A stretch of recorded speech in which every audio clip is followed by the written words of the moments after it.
stranded on an island with my ex-wife after Divorc. Xiao Chen, don't think that just because you brought me out on a trip, I'll forgive you. I've already given you 6 months, but you still only earn that paltry sum every month. Do you know what kind of luxury brands my friends wear and use?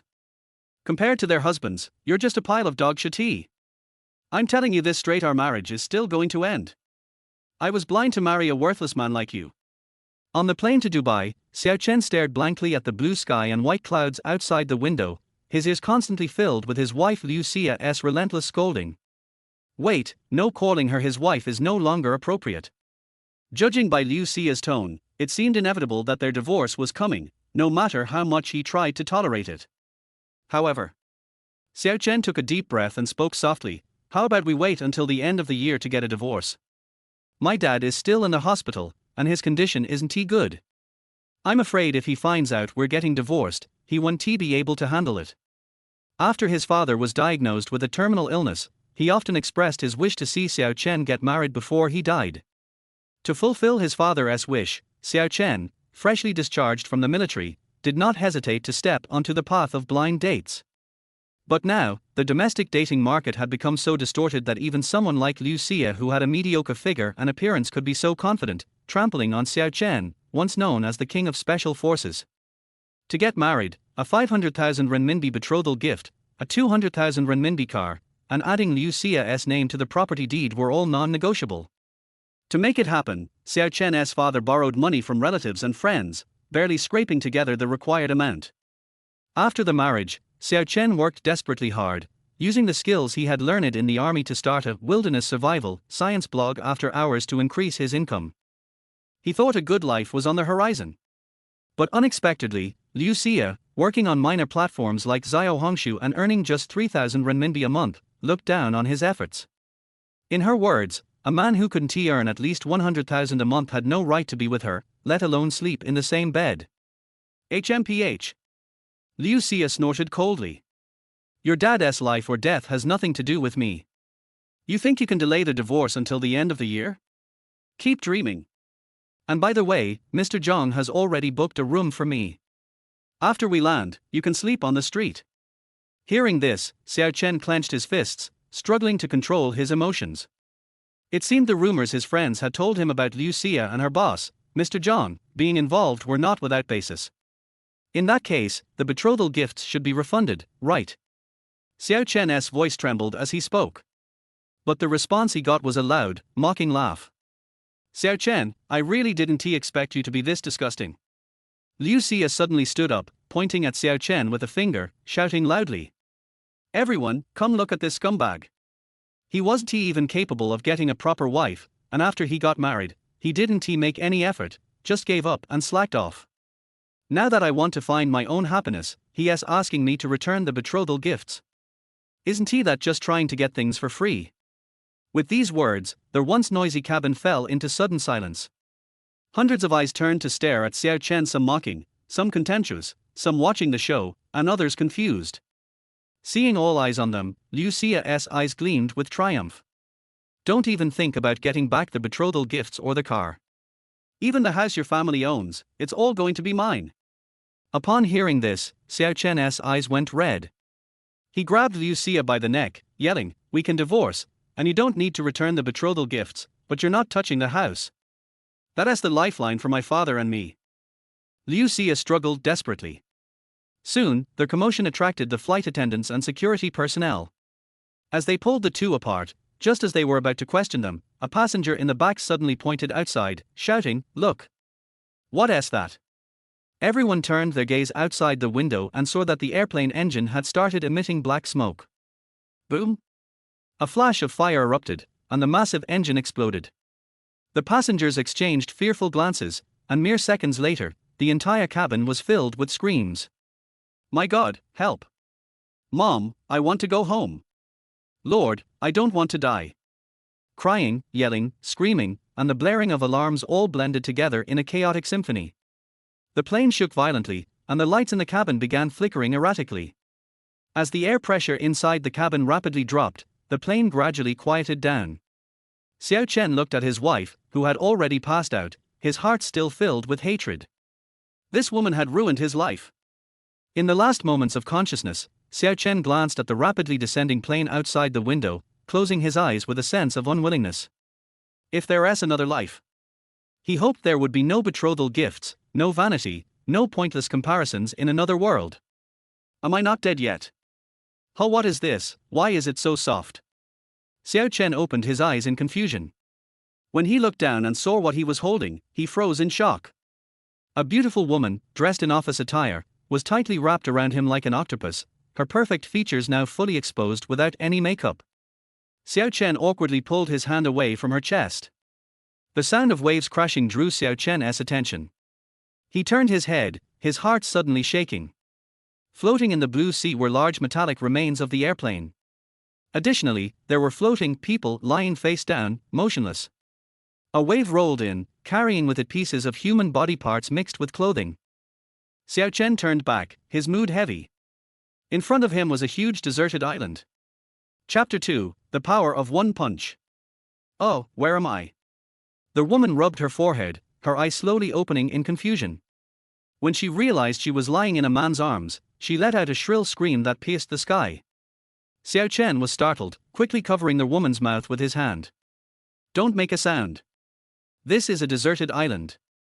We just survived a plane crash, falling from tens of thousands of feet, by sheer luck.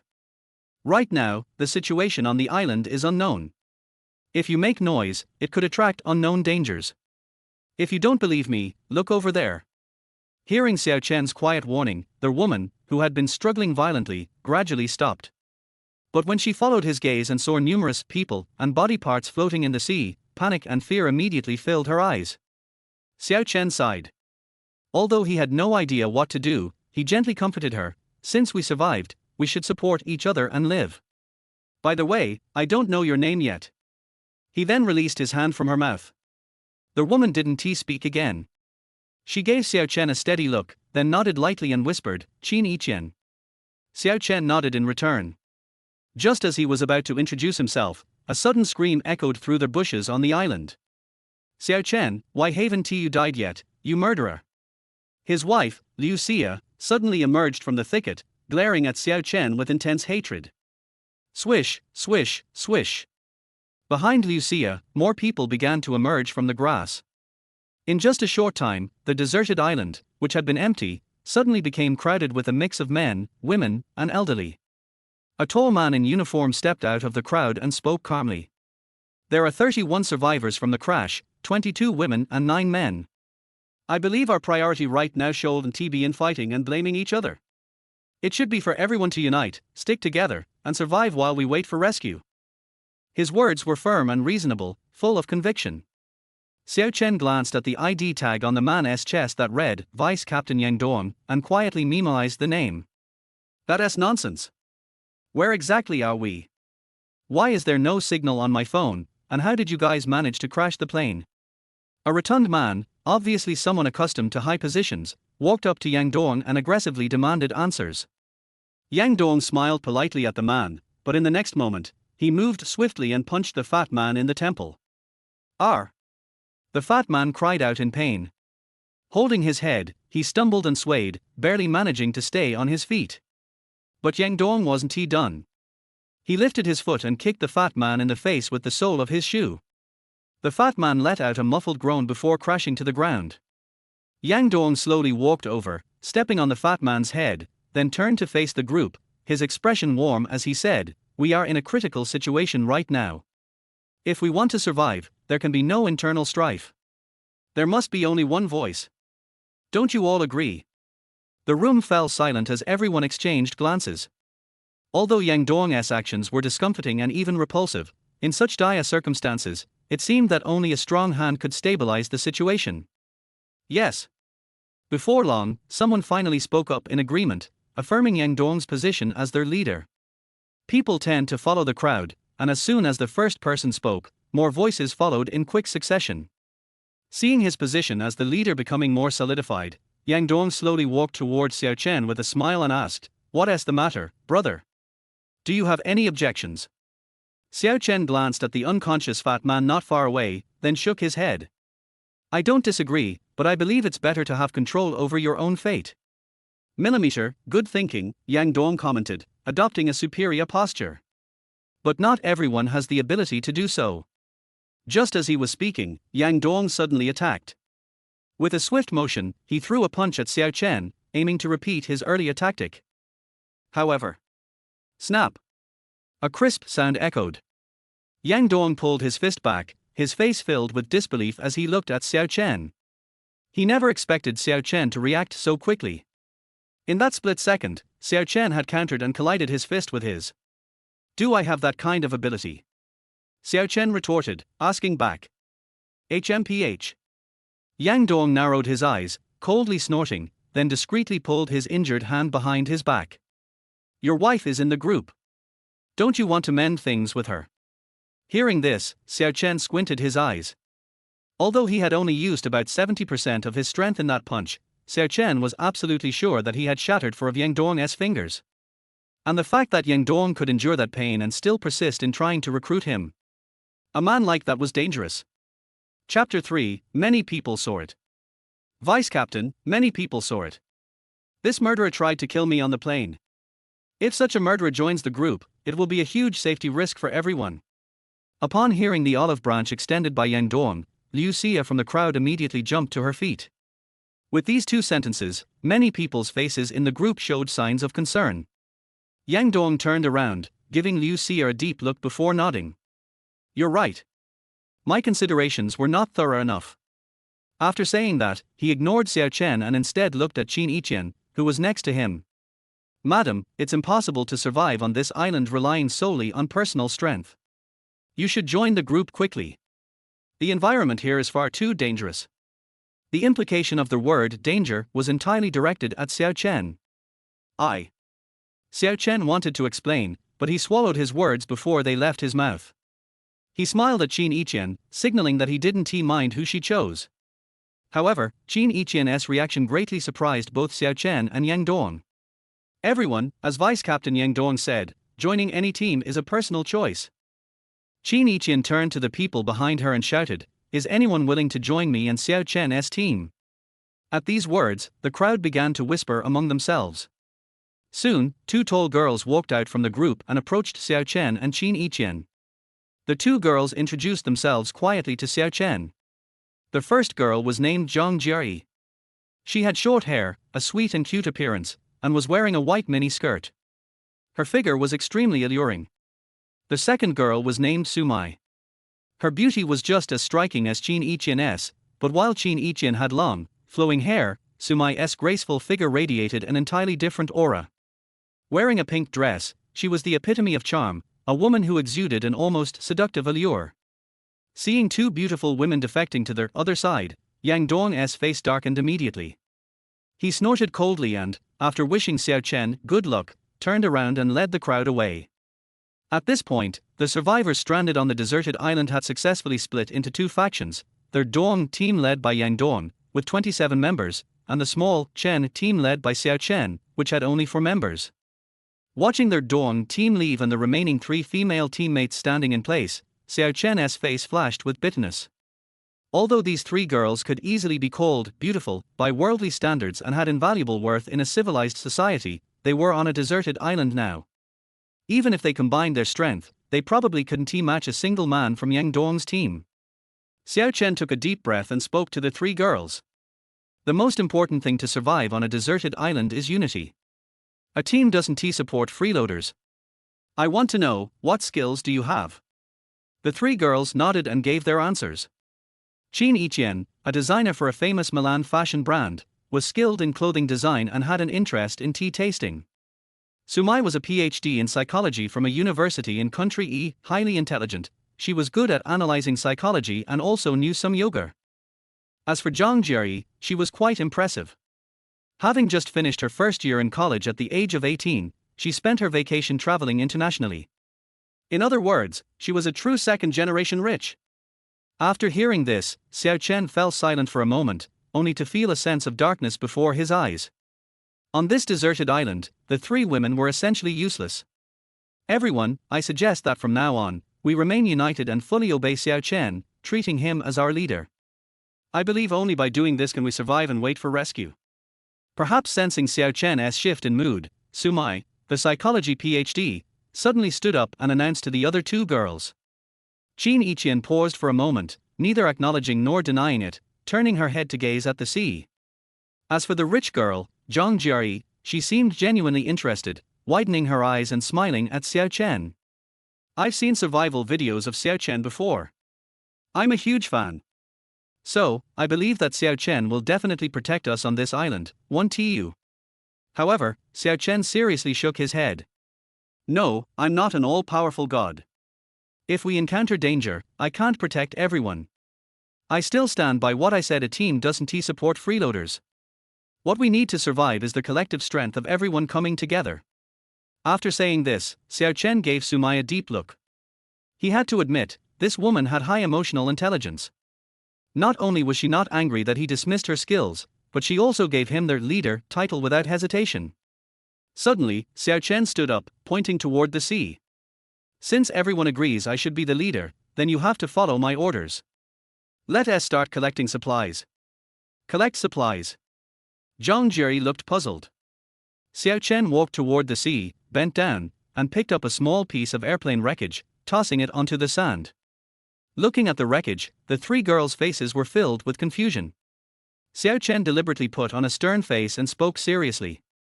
Don't be fooled by the fact that this is just a piece of airplane wreckage. This is real metal.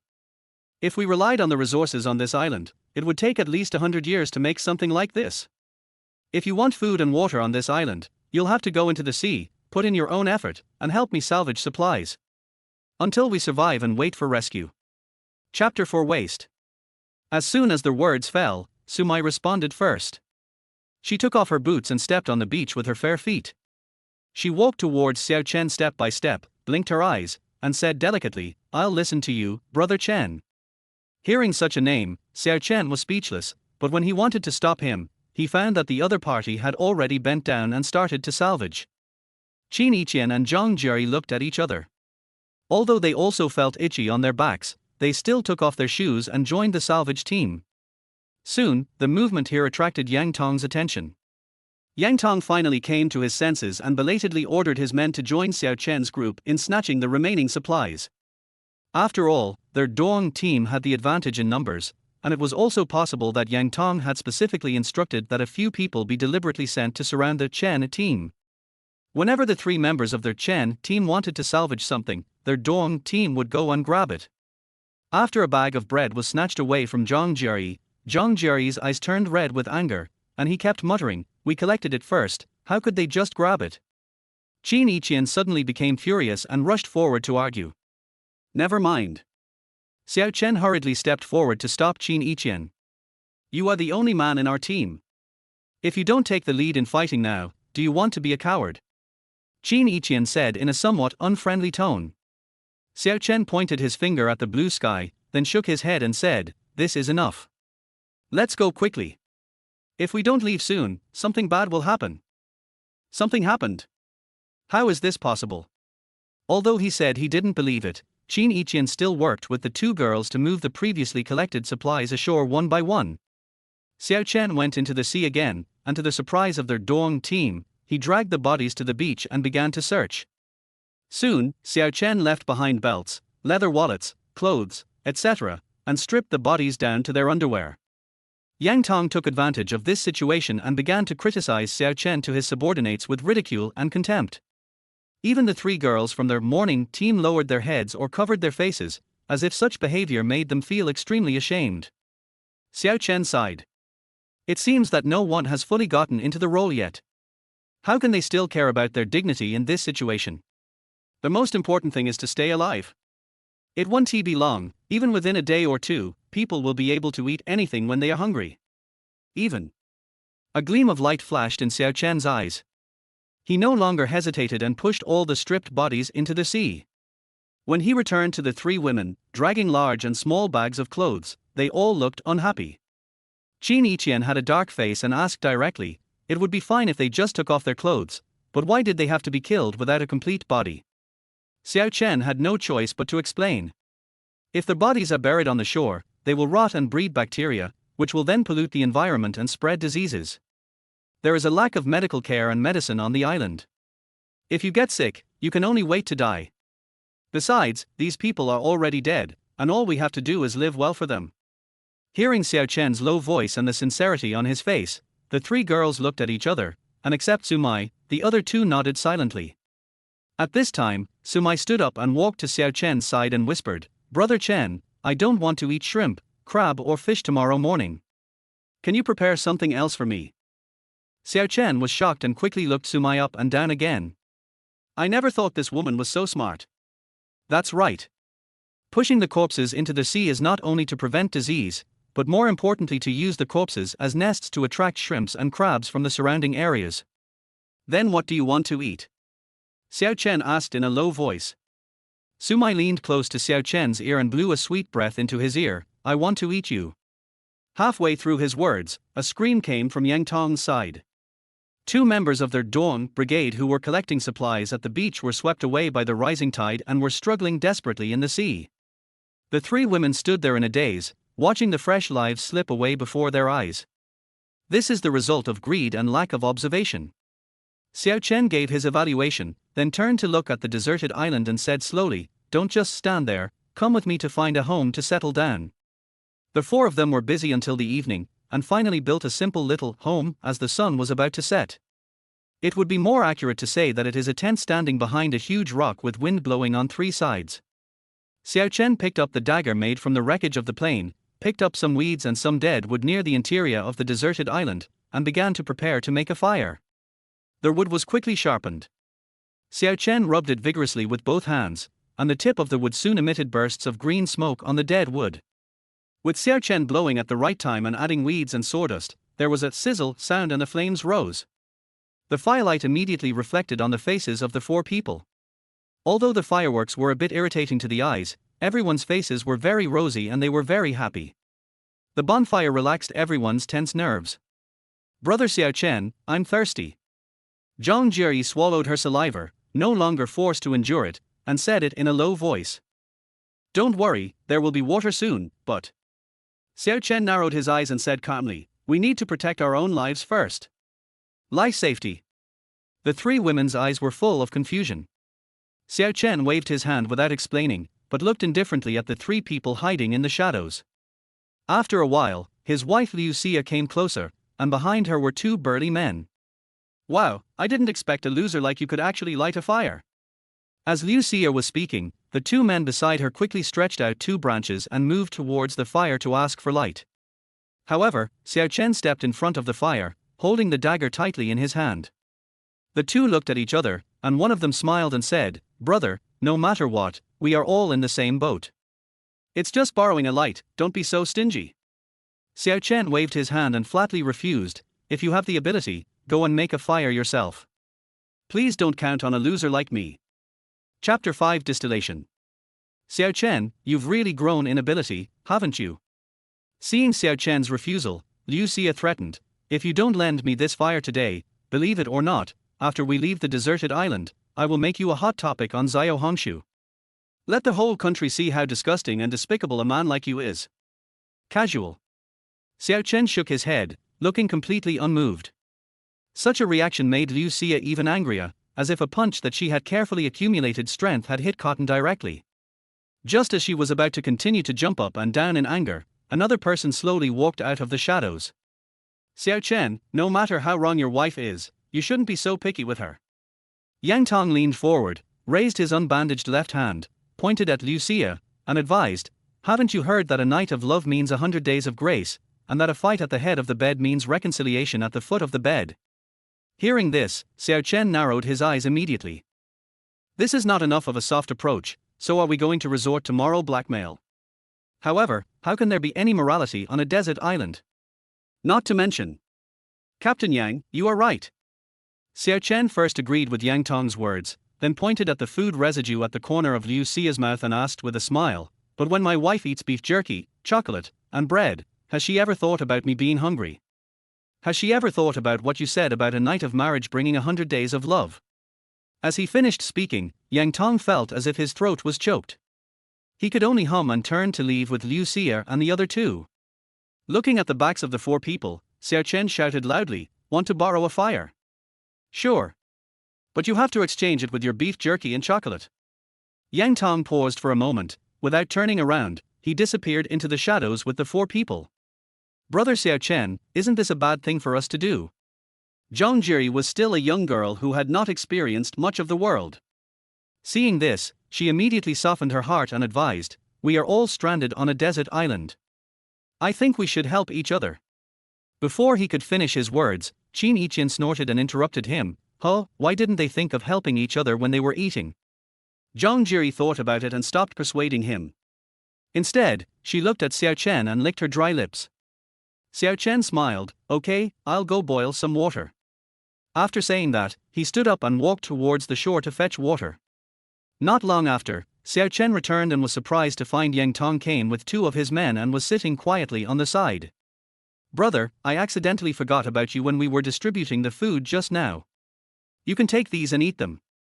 At Yang Tong's command, 2 of his men threw the large bags of beef jerky and chocolate at the feet of Qin Yiqian and the other 2, then said with a hypocritical smile, "We are all stranded on a deserted island, so we should help each other." Xiao Chen tilted his body to the side and smiled hypocritically. "You're right, we'll all be friends from now on, take this fire." Yang Tong gave a look and his 2 men immediately stood up and brought the dry branches in their arms to the campfire. After making the fire, Yang Tong waved his hand and his 2 men immediately returned to their dorm team. Yang Tong slowly stood up and walked to Xiao Chen, speaking in a hoarse voice, "I never thought that someone as powerful as you would appear on this flight. I thought about it for a long time before I figured out why you pushed all those bodies into the sea." Then he added quietly, "Thank you." Looking at Yang Tong, who had a somewhat bitter face illuminated by the bonfire, Xiao Chen also praised him at the right time. "You are also very capable. You have gathered so many people around you so quickly, and they all listen to you so much." "Well." Yang Tong sighed, "I hope we won't become enemies." Xiao Chen agreed, "I think so too." Yang Tong laughed dryly a few times, said nothing more, turned around and walked into the shadows. "Brother Chen, you must be careful of this co-pilot Yang Tong. He is extremely dangerous." As soon as she sat down, Sumai couldn't wait to get close to Xiao Chen and gave his evaluation with a serious face. "Sister Sumai, why is he so powerful?" Zhang Jie blinked and asked in confusion. "He just thanked Brother Xiao Chen. I don't think he is that bad." Sumai shook her head and explained seriously, "Just now, Brother Chen drove Yang Tong away in anger, and less than 5 minutes later, he had the nerve to come back and ask for a fire from us. This kind of patience and cunning is not comparable to that of ordinary people." Sumai changed the subject again, looked at Xiao Chen lovingly, and said in a tender voice, "Of course, this guy is still no match for my brother Chen. After all, in the face of absolute strength, all conspiracies and tricks are ineffective. What's more, our brother Chen is no less intelligent than this guy." "That's enough." Qin Yiqian interrupted the flattery and turned to look at Xiao Chen. "When can I drink water?" "This." Xiao Chen smiled awkwardly. "See, water cannot be drunk directly, it must be distilled first." Chapter 6 Bonfire. Soon, Xiao Chen used the wreckage of the plane to make a simple pot and several small bowls.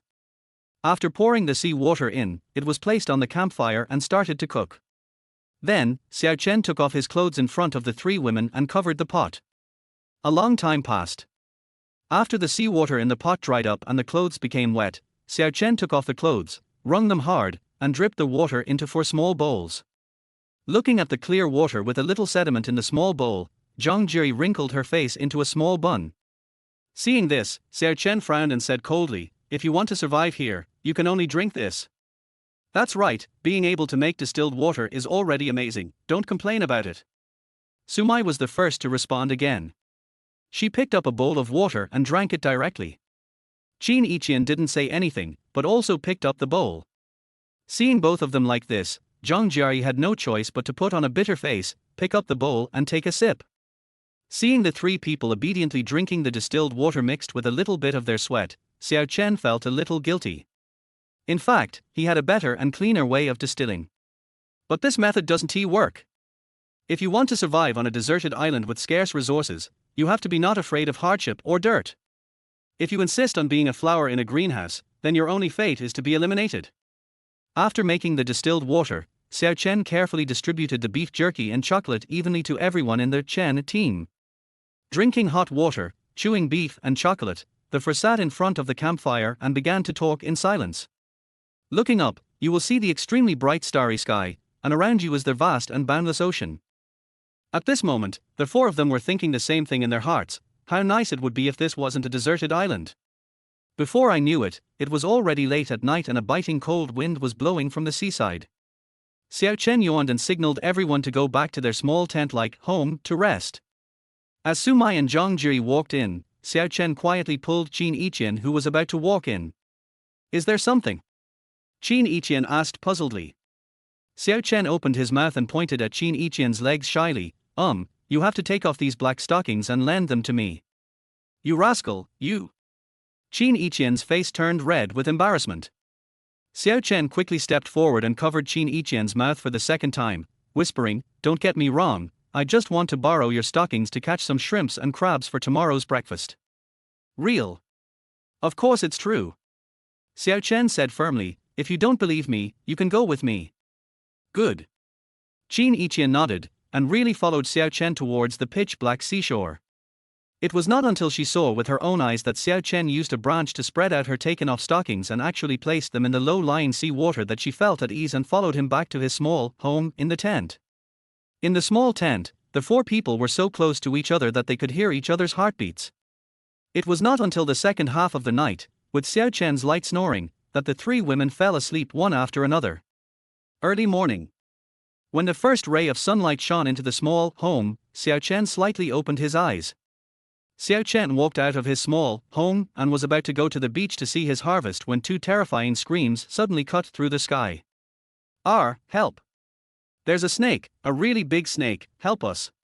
Xiao Chen looked towards the jungle deep in the deserted island and frowned. The three girls were also awakened by the noise. They walked out of their small home in the tent one after another, their eyes filled with haziness and confusion. "Brother Xiao Chen, what's wrong?" Zhang Jiri asked. Xiao Chen shook his head. "It's Yang Tong and the others. Let's not care. Just continue sleeping and don't take the initiative to talk to them." After saying that, he was the first to step into the tent again. The three women looked at each other and had no choice but to follow him in. About half an hour later. The four people's fake sleep did not bring peace. Yang Tong brought for men holding wooden sticks to the tent of their Chen team. Xiao Chen poked his head out alertly and said coldly, "Captain Yang, are you crossing the line?" Yang Tong's face was pale, and he was obviously frightened, but he still said with full energy, "There is a big snake on the deserted island, and two of our people were just swallowed by the beast in one gulp." "New." Xiao Chen nodded and waved his hand to interrupt him. "Thank you for the reminder, you can go back now." However, Yang Tong, stayed where he was, with no intention of leaving. Seeing this, Xiao Chen pretended to be stupid and asked, "Captain Yang, what are you doing?" "Oh, you are a smart person, you should know what I mean." Yang Tong sneered, then pointed at his men behind him and said in a grim tone, "There is a big snake on the island now. The situation is too critical. We need people like you to join us. If you still insist on not joining, then I can only completely put out the unstable flame of you." Chapter 7, Grab Supplies. The war is about to break out. Seeing the five people half surrounding him, Xiao Chen responded calmly, "What if I say no? Then you can try it." Yang Tong responded in a low voice. The four people on the opposite side held wooden sticks tightly in their hands and continued to move towards Xiao Chen. When Xiao Chen first arrived on the island yesterday, he had no preparation. Today they dared to come here so blatantly with sticks in their hands. They must want to solve the problem with violence. As for the fuse, it was probably that big snake. The more important point is that Xiao Chen's existence has always been a threat to Yang Tong. As long as Xiao Chen is around, there will always be people who want to join him. At the moment, Xiao Chen had no weapons in his hand except a dagger, so he could only make a quick decision. He took a deep breath and walked forward. Before he could walk out, he was stopped by Sumai beside him. There was moisture in her eyes, and she shook her head worriedly. "Don't go." Xiao Chen's eyes fell on the hands that Sumai pulled towards his arm. "It's okay, don't worry." The next second, Xiao Chen immediately drew a line in front of both of them with his feet. "If you want supplies, feel free to do so. The line is my bottom line. You don't want me to end up with both sides losing, right?"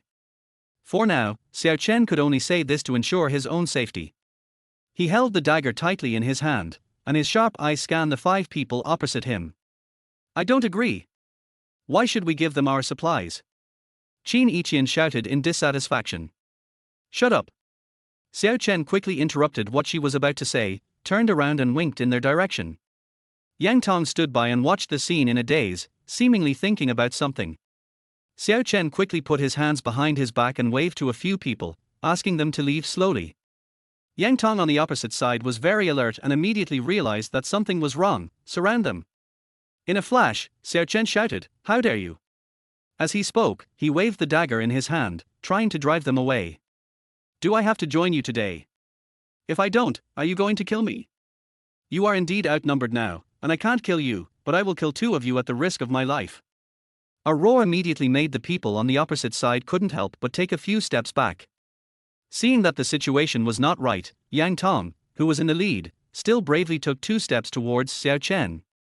Unexpectedly, the next second he noticed from the corner of his eye that the people around him were walking slowly and left him behind. This action instantly made Yang Tong come to his senses. The first bird to stick its head out gets shot. He had read the information of the people on this flight, and they were definitely not good people.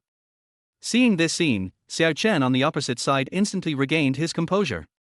It turned out that this group of people were also scheming against each other. Xiao Chen mustered up his courage and stared at Yang Tong with bloodthirsty eyes. Come here. He seemed to be fearless of death. Under the pressure of Xiao Chen's momentum, Yang Tong could only brainstorm quickly to make a judgment. Okay. I agree. You guys go in and move it. Xiao Chen gritted his teeth and clenched his fists, watching them going in and out of the tent with their supplies in their hands. When he looked inside, he found that everything had been looted. Before leaving, Yang Tong patted Xiao Chen's shoulder provocatively. Thanks, brother. After saying this, Yang Tong returned with the 4 big men behind him with a full load. The 3 girls hiding behind Xiao Chen clenched their fists tightly when they saw this scene. Zhang Jiri was so scared that she burst into tears. Her little face was covered with tears and she looked as if she was terrified. These bastards. When I get out, I'll kill them first. Qin Yiqian said in a gloomy tone. Xiao Chen patted Zhang Jiri's shoulder in a comforting gesture and said in a gentle tone, This is human nature. It's not their fault. Today's incident is a lesson for you. Now on a deserted island, no moral laws of our civilized society can restrain them. After hearing what Xiao Chen said, Zhang Jiri stopped crying. Then, with her eyes swollen like walnuts from crying, she asked blankly, Then what will be useful? The law of the jungle. It means survival of the fittest, the winner is the king and the loser is the bandit. Xiao Chen responded in a deep tone. Now that things have come to this, he doesn't mind saying a few more words to let them understand the cruelty of this world. Surviving is the most important thing. We can only be thankful that this is only the 2nd day. If it had been more than 10 days, I'm afraid we would have all been eaten. What Xiao Chen said was by no means alarmist. In a few days, it would be the least of their worries if they were turned into jerky. Upon hearing such cruel words, Zhang Jiri next to him immediately covered her mouth in shock. But he still couldn't help but scream. Hearing this, Sumai beside him gently hugged Xiao Chen, her tone quite coquettish. If you hadn't been concerned about us, you would have fought them to the death. Appropriate tolerance will allow us to survive. I have to say, Sumai is really a smart woman. Her psychology would work at any time, just like what Xiao Chen needed most now was the psychology of being recognized as a leader. Trust is the best stimulant for beauty. Plop, plop. Xiao Chen's heart was like a pool of spring water, somewhat confused. But he quickly adjusted himself and glanced around the wall. I'm afraid we have to leave here. In a few days, their last bit of humanity will disappear. We must leave here and find a safe fortress. Fortress? Qin Yiqian's puzzled voice came faintly. Yes. We need to find a place that is easy to defend but difficult to attack. Xiao Chen responded in a serious but stern tone. After taking a quick look at the dilapidated shed, Xiao Chen turned around and walked back without hesitation. They must now find their own chance to survive, not just walk blindly. Xiao Chen discovered a strange phenomenon last night, and combined with what Yang Tong and others said about the appearance of a giant snake. From this we can infer that the giant snake's lair must not be here, but perhaps deep in the deserted island. Xiao Chen's brain worked quickly and he thought of a deeper level. The 3 girls looked at each other tacitly and stood behind Xiao Chen. Well, we believe you. Several people spoke sincerely in unison and explored the deepest part of the deserted island. Everyone supported each other and climbed over several rock barriers one after another. The world of love turned out to be so different. Chapter 8, Paradise. The scene changed. When the three people stood on the top of the rock wall and looked down, a dense tropical rainforest appeared in front of them. The dense and towering trees rise into the clouds, and accompanied by bursts of mist, you can see the shape of the sunlight. The key point is that there is no edge of the forest in the entire area. Oh my god! Is this really not a paradise? Xiao Chen looked around expectantly. For some reason, he suddenly wanted to kneel down and express his sincere gratitude to nature. From Xiao Chen's perspective, the environment they are in now is obviously the utopia. There were towering peaks and rock walls everywhere, except for a small piece where they were drifted on the beach yesterday. In other words, they were lucky to be thrown on the beach. If they had hit the rocks, they would have been. Qin Yiqian beside him glanced around with a complicated expression and asked excitedly, "Can we go back now?" "No, we can't go back, and we might even die here." Xiao Chen responded in the negative. The three girls beside him retorted without hesitation, "Why? Can't we just go through this forest?" The three girls had a look of disappointment that was hard to conceal, which showed that Xiao Chen now had a certain degree of power in their hearts. Hearing this, Xiao Chen sighed unconsciously. This is a tropical rainforest. There are countless dangers. Can we make it through with just a few of us? The three girls felt chilled to the bone by the cold water. It's no wonder they are so narrow-minded. Who could have thought they would end up like this? I've heard a story before. At the beginning of the last century, 40,000 Japanese soldiers were forced into the mountains. How many did you guess? Xiao Chen said guidingly. But the three of them suddenly began to hesitate, and suddenly had a bad feeling in their hearts. 10,000. Zhang Jiri's tone was filled with caution. Xiao Chen's eyes were dumbfounded. There are only 400 people left. There is only a 1/100 chance of survival here.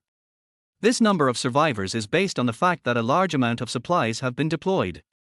You have to know that there are all kinds of disasters in the tropical rainforest climate, and all kinds of strange biological viruses will wreak havoc there. Have you heard of the Amazonian giant centipede? It is one of the largest known centipedes in the world. It can grow up to 40 meters long and lives in moist soil.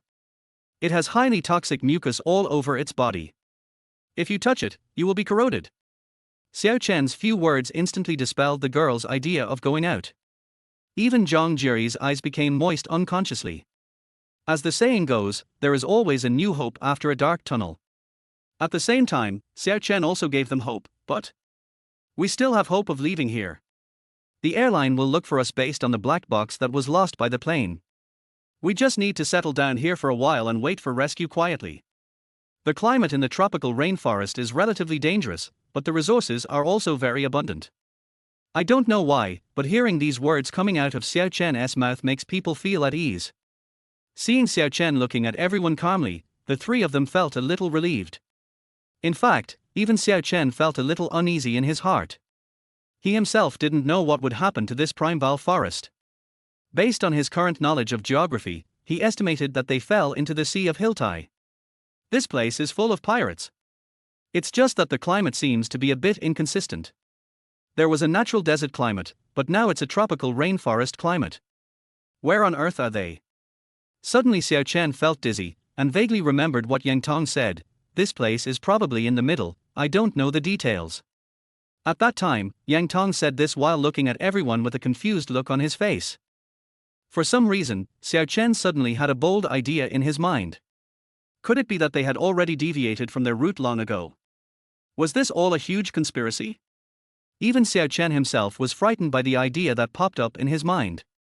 Forget it, he would wait until he saw Yang Tong next time to ask him. He hesitated for a few seconds before setting his eyes on the three girls. Let's find a place to live first. This is a tropical rainforest, and the weather is windy and rainy. Sumai tilted her palm-sized face up and nodded with a smile. Okay, I'll do as you say. After walking for a while, they saw a waterfall gushing out from the sky. Look, it's a waterfall! Zhang Jiri shouted excitedly. The clear and cold spring water flows slowly in front of everyone, and a relaxed atmosphere lingers around everyone. Now I don't have to worry about the fresh water problem. Seeing this, Qin Yiqian walked towards the waterfall without hesitation. However, Xiao Chen waved his arm to block Qin Yiqian's way, and quickly came to the water's edge with a dagger in his hand. Then Xiao Chen lay down vigilantly and checked the surroundings, checking the soil around him. He was relieved when he found no traces of large animals. The next second, he scooped up some spring water, put it to his mouth and licked it. It was very clear mineral water. Come here, you can have some water. Xiao Chen stood up and waved to the three women behind him, then took a few sips of water.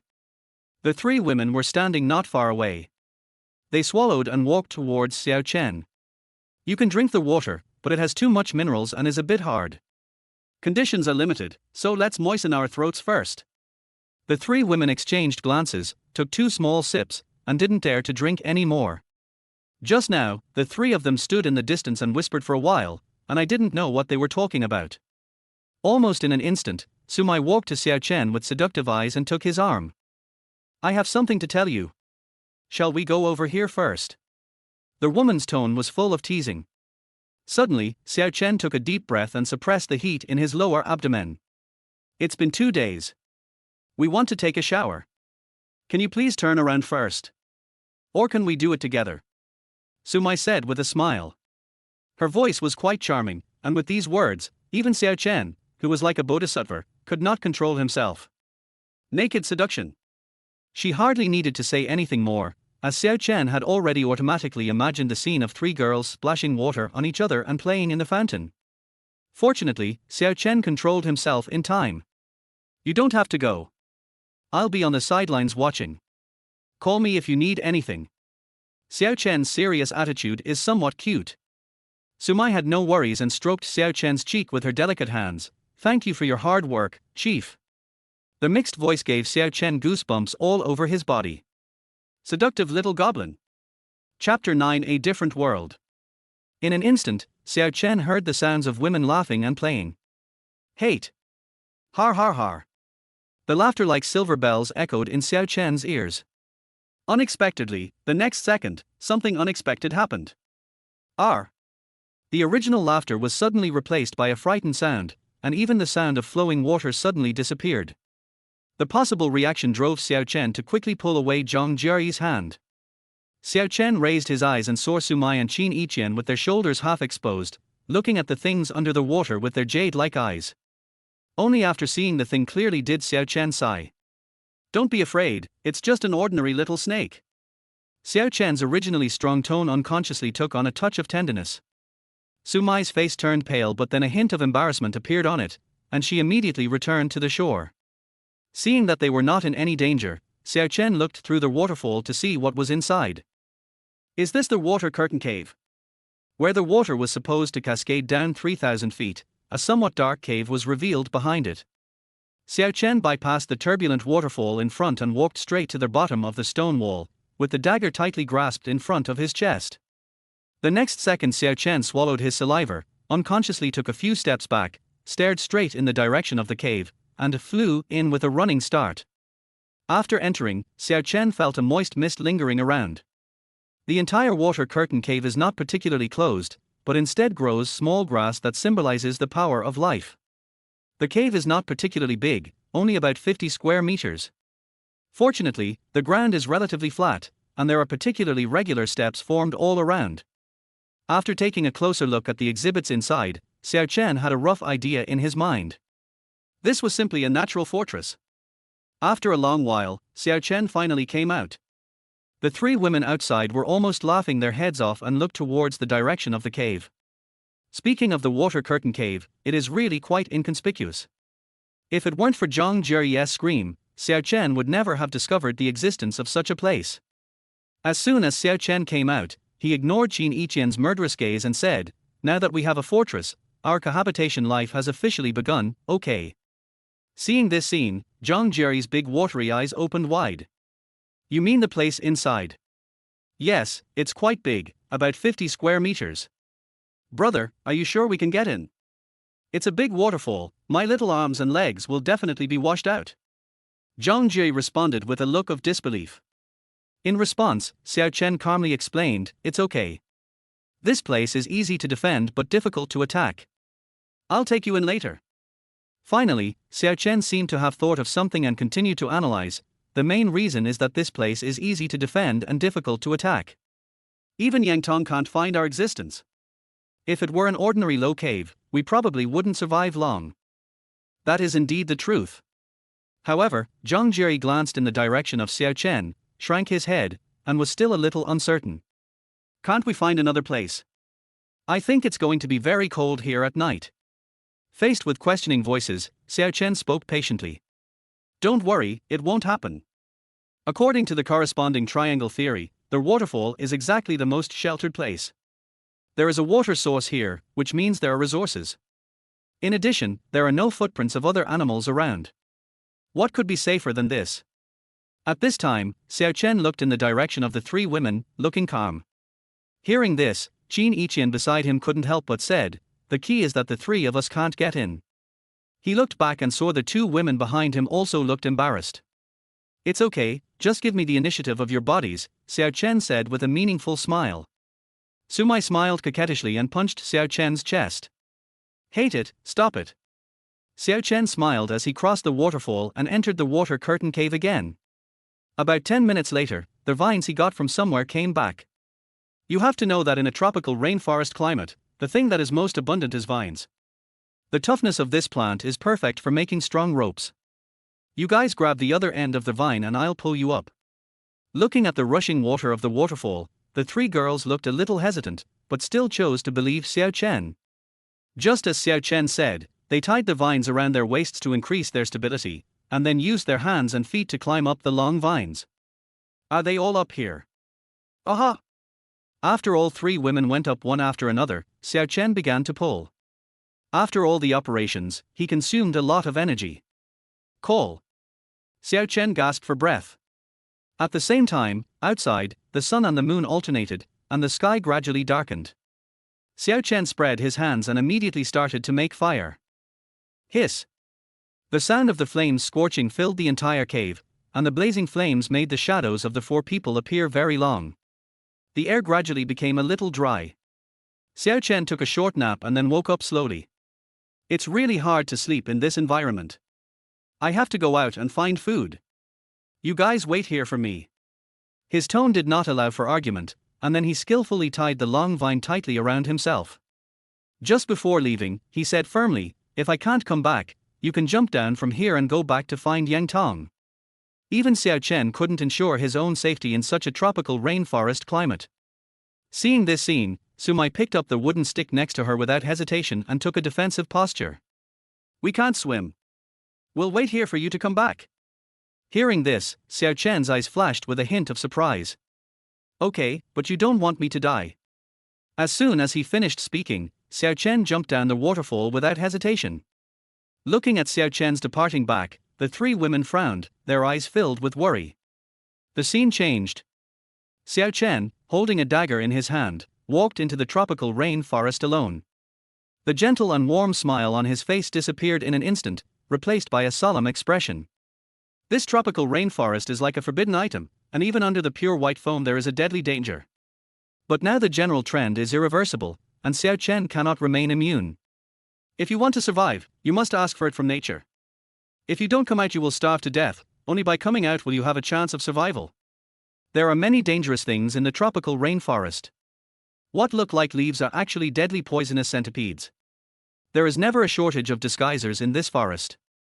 Xiao Chen just swung his arm, and the dagger in his hand cut off the branches and vines blocking the way.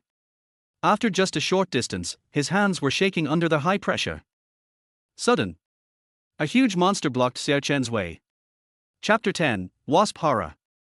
Looking at the tall plants that towered into the sky, Xiao Chen cheered with a smile on his face. Woo! I'm really lucky. Since Xiao Chen had learned wild survival skills before, he could naturally recognize the huge plant in front of him at a glance. In front of us is the Sekwal Canner, which is known as a natural spring. This type of banana does not bear fruit in the traditional sense, but just looks a bit like a banana tree. The reason why it is called tree banana is because there is a lot of drinkable water hidden under its leaves and fruits to quench the thirst of passers-by. The next second, Xiao Chen used a dagger to cut a hole in the rubber body. Clear water gushed out, and Xiao Chen sucked it up with his mouth greedily. MD. Xiao Chen dared to say that he had never drunk such sweet water in his life. After drinking water for a long time, Xiao Chen's stomach became swollen and he felt much better. We have to bring some back for them. As he spoke, Xiao Chen cut off a leaf neatly and continued walking forward. Chirp. The birds above Xiao Chen's head were singing freely, flying from one tree to another, looking very happy. When Xiao Chen saw this scene, his eyes lit up instantly. God will always help those who work hard. According to Xiao Chen's own words, he was not sure that he could become the king of the rainforest. The only thing we can rely on is humans' ancestors, birds.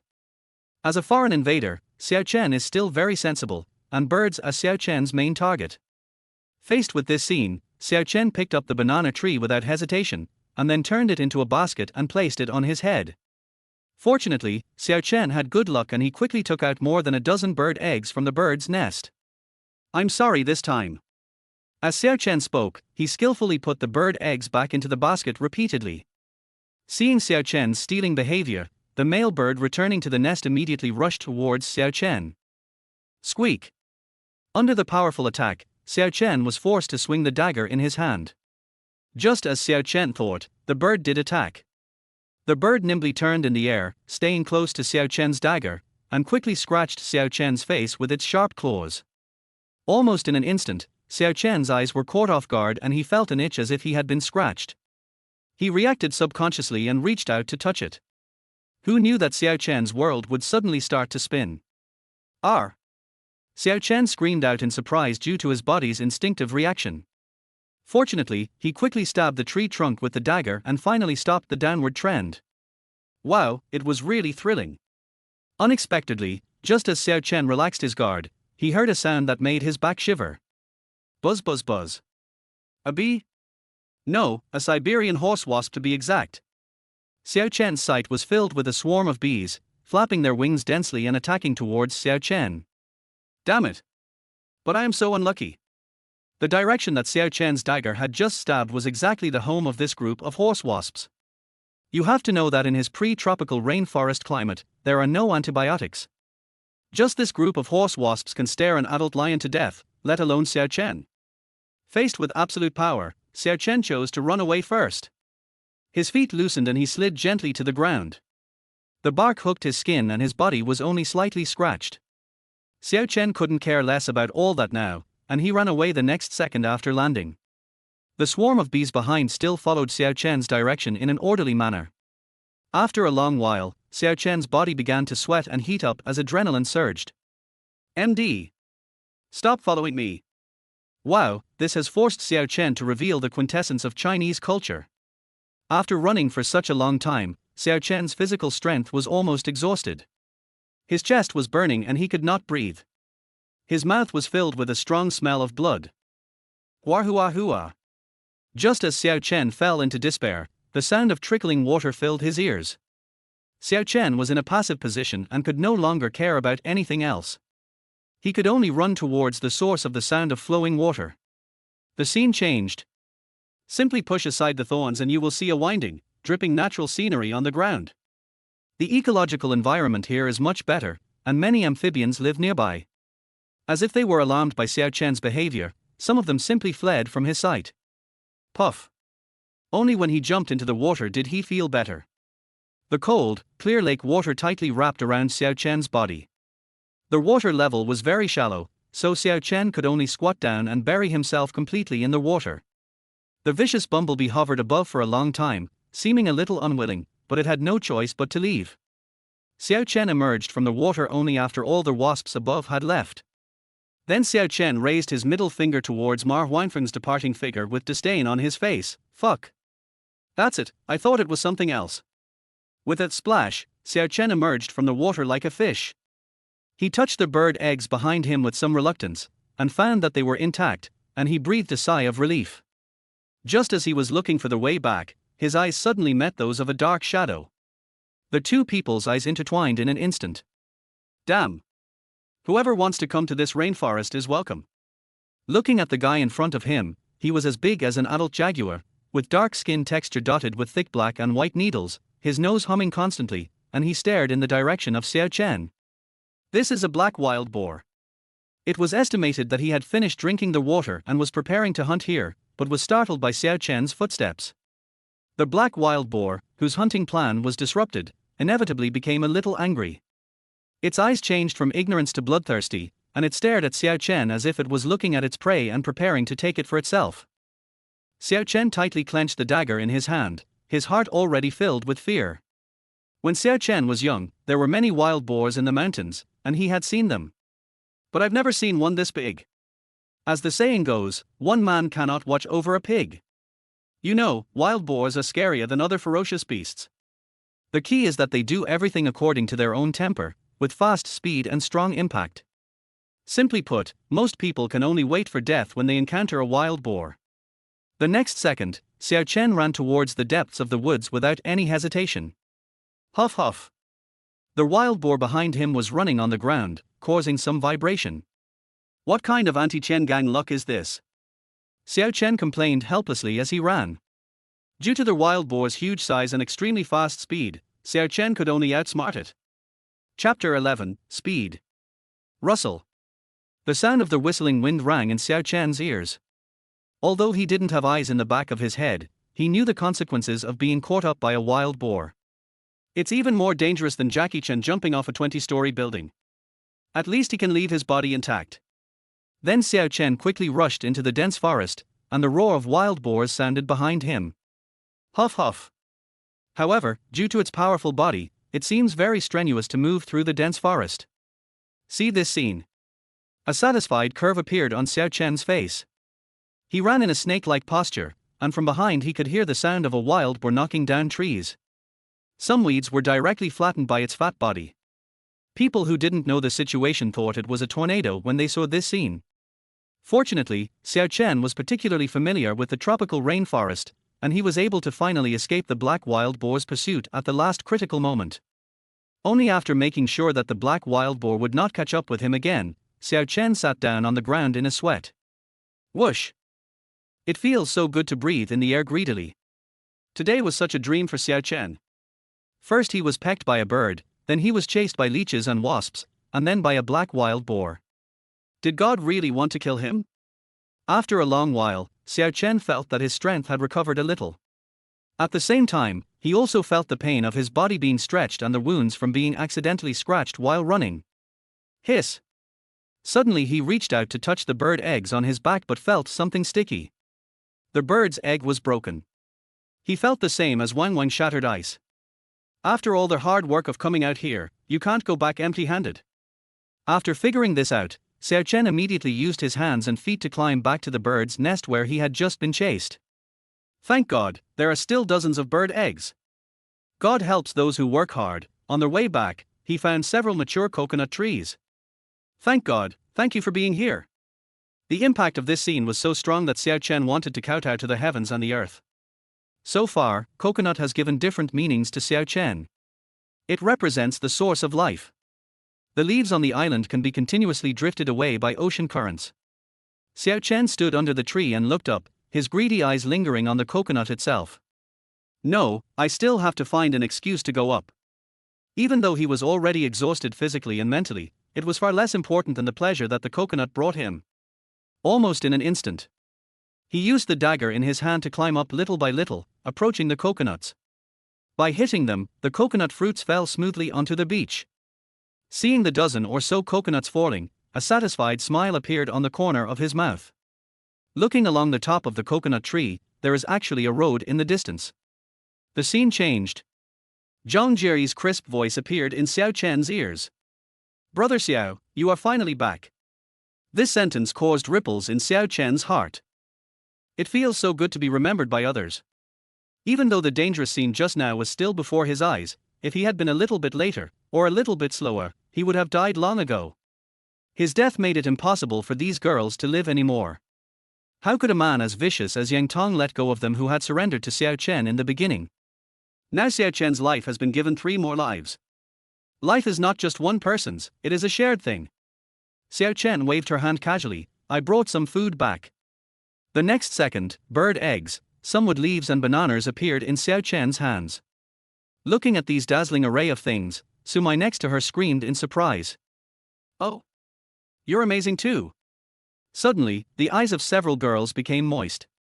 Their eyes fell on Xiao Chen, and they saw that his body was covered in tatters from being cut by tree branches while he was running. By seeing the tip of the leopard's cap, they could also get a glimpse of what Xiao Chen was going through. Even the usually cold-faced beauty Qin Yiqian couldn't help but step forward and comfort her softly. What on earth have you been through? Are you okay? Xiao Chen didn't say anything, but silently split the 3 coconuts in his hand into a medium-sized crack and handed them to them. Then he skillfully made one for himself and started drinking. The sweet and delicious coconut water ripples between your lips and teeth, and the sugar in it can replenish your physical strength. Xiao Chen's mental state also improved. He dug a hole with the dust on the ground, buried the bird eggs, lit a match, and began to roast the eggs. Just come over here and fan the trees slowly like I did just now, but be careful not to set the bark on fire. Xiao Chen instructed softly, and his originally tough facial features became unspeakably gentle at this moment. After almost all the supplies were dealt with, Xiao Chen began to vividly describe his experience.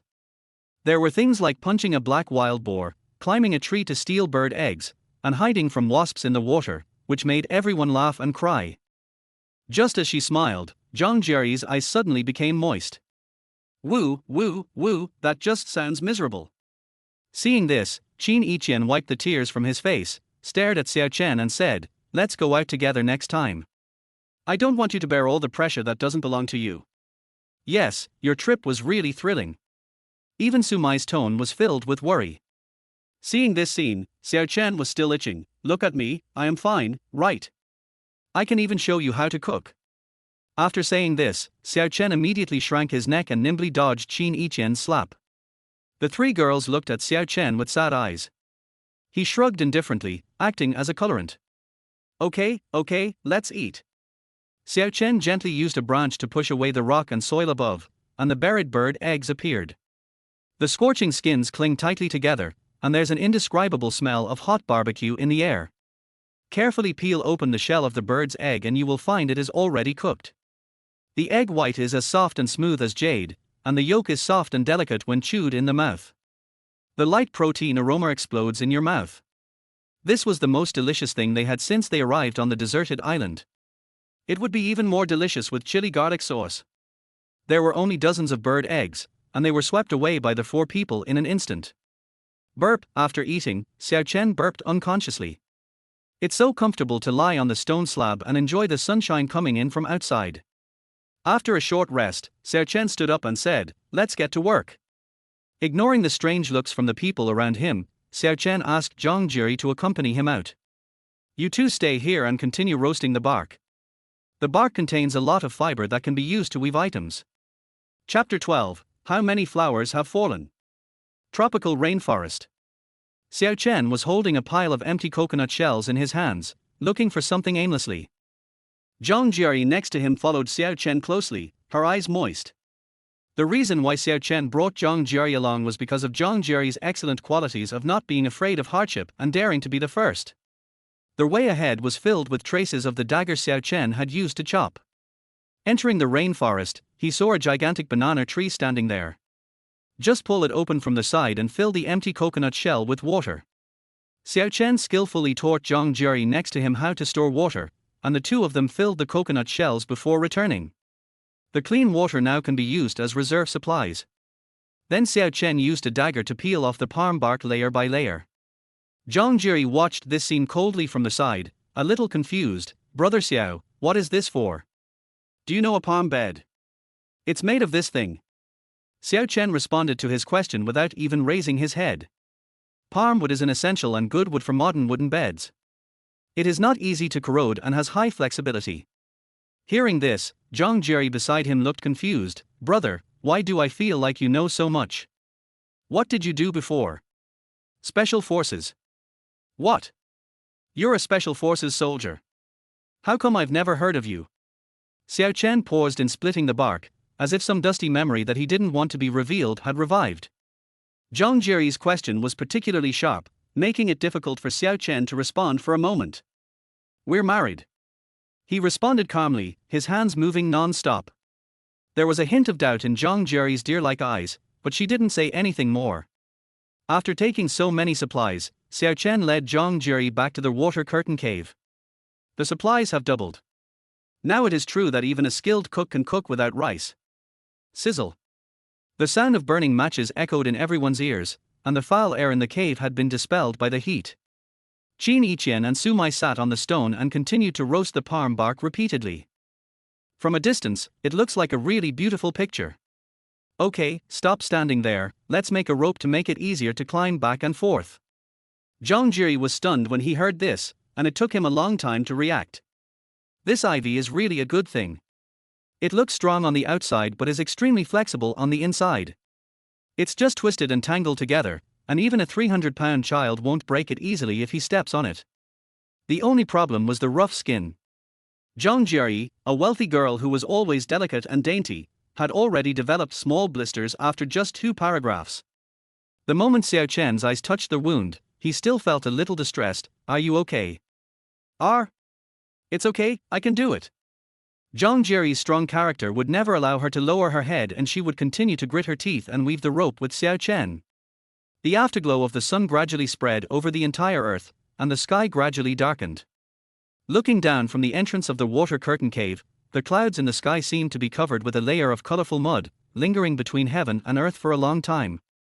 It turns out that only in places without pollution can you see the most beautiful sky. Xiao Chen felt a little relieved only when the braided rope was laid on the ground. Who knew that the next second he would go back into the dense forest, as if looking for something. When he came back, he was holding a pile of dry charcoal in his hands. This water curtain cave is good in every way, except that it's a little bit airtight. I thought of using some charcoal and burning it outside first. The moment his eyes fell upon the charcoals, Qin Yiqian's face showed joy. I didn't expect that you, as a man, would be so considerate. There was more ambiguity in her tone. Hearing this, Xiao Chen raised his head and glanced in the direction of the 3 people. Why don't we formally introduce each other? It will be easier for us to get to know each other's specialties when we live together in the future. Zhang Jiri was the first to raise her hand and speak. I graduated from the Zurich Fashion Design Academy. I am good at designing clothes, and my usual hobby is shopping. As she spoke further, her voice became deeper. Well, very good, this is a crispy Zhang Jiri, who has no other advantages except being difficult to kill. Shopping for fashion design doesn't seem to have anything to do with survival in the wilderness, right? I'm a psychological counselor. You all probably know me. I've learned judo and simple bandaging before. I also know yoga. At the end, Su Mai even threw a wink at Xiao Chen in front of everyone. After seeing this scene, Xiao Chen's face turned red all the way to his ears. Oh, I also know yoga. Before Su Mai could finish her words, Xiao Chen interrupted her immediately. Okay, that's enough. The next second, everyone's eyes fell on Qin Yiqian again. Especially Xiao Chen's expectant look. I majored in international business. Oh, and I know Pilates. At the end of his speech, Qin Yiqian stuck out his pink little tongue, looking quite cute and embarrassed. Xiao Chen got scared and shrugged his shoulders, completely giving up hope on the 3 of them. None of them are useful. He could only turn around and prepare dinner with a dying look on his face. After dinner, everyone saw that Xiao Chen had no interest in talking, so they could only lie on the palm bark, close their eyes and go to sleep. Night.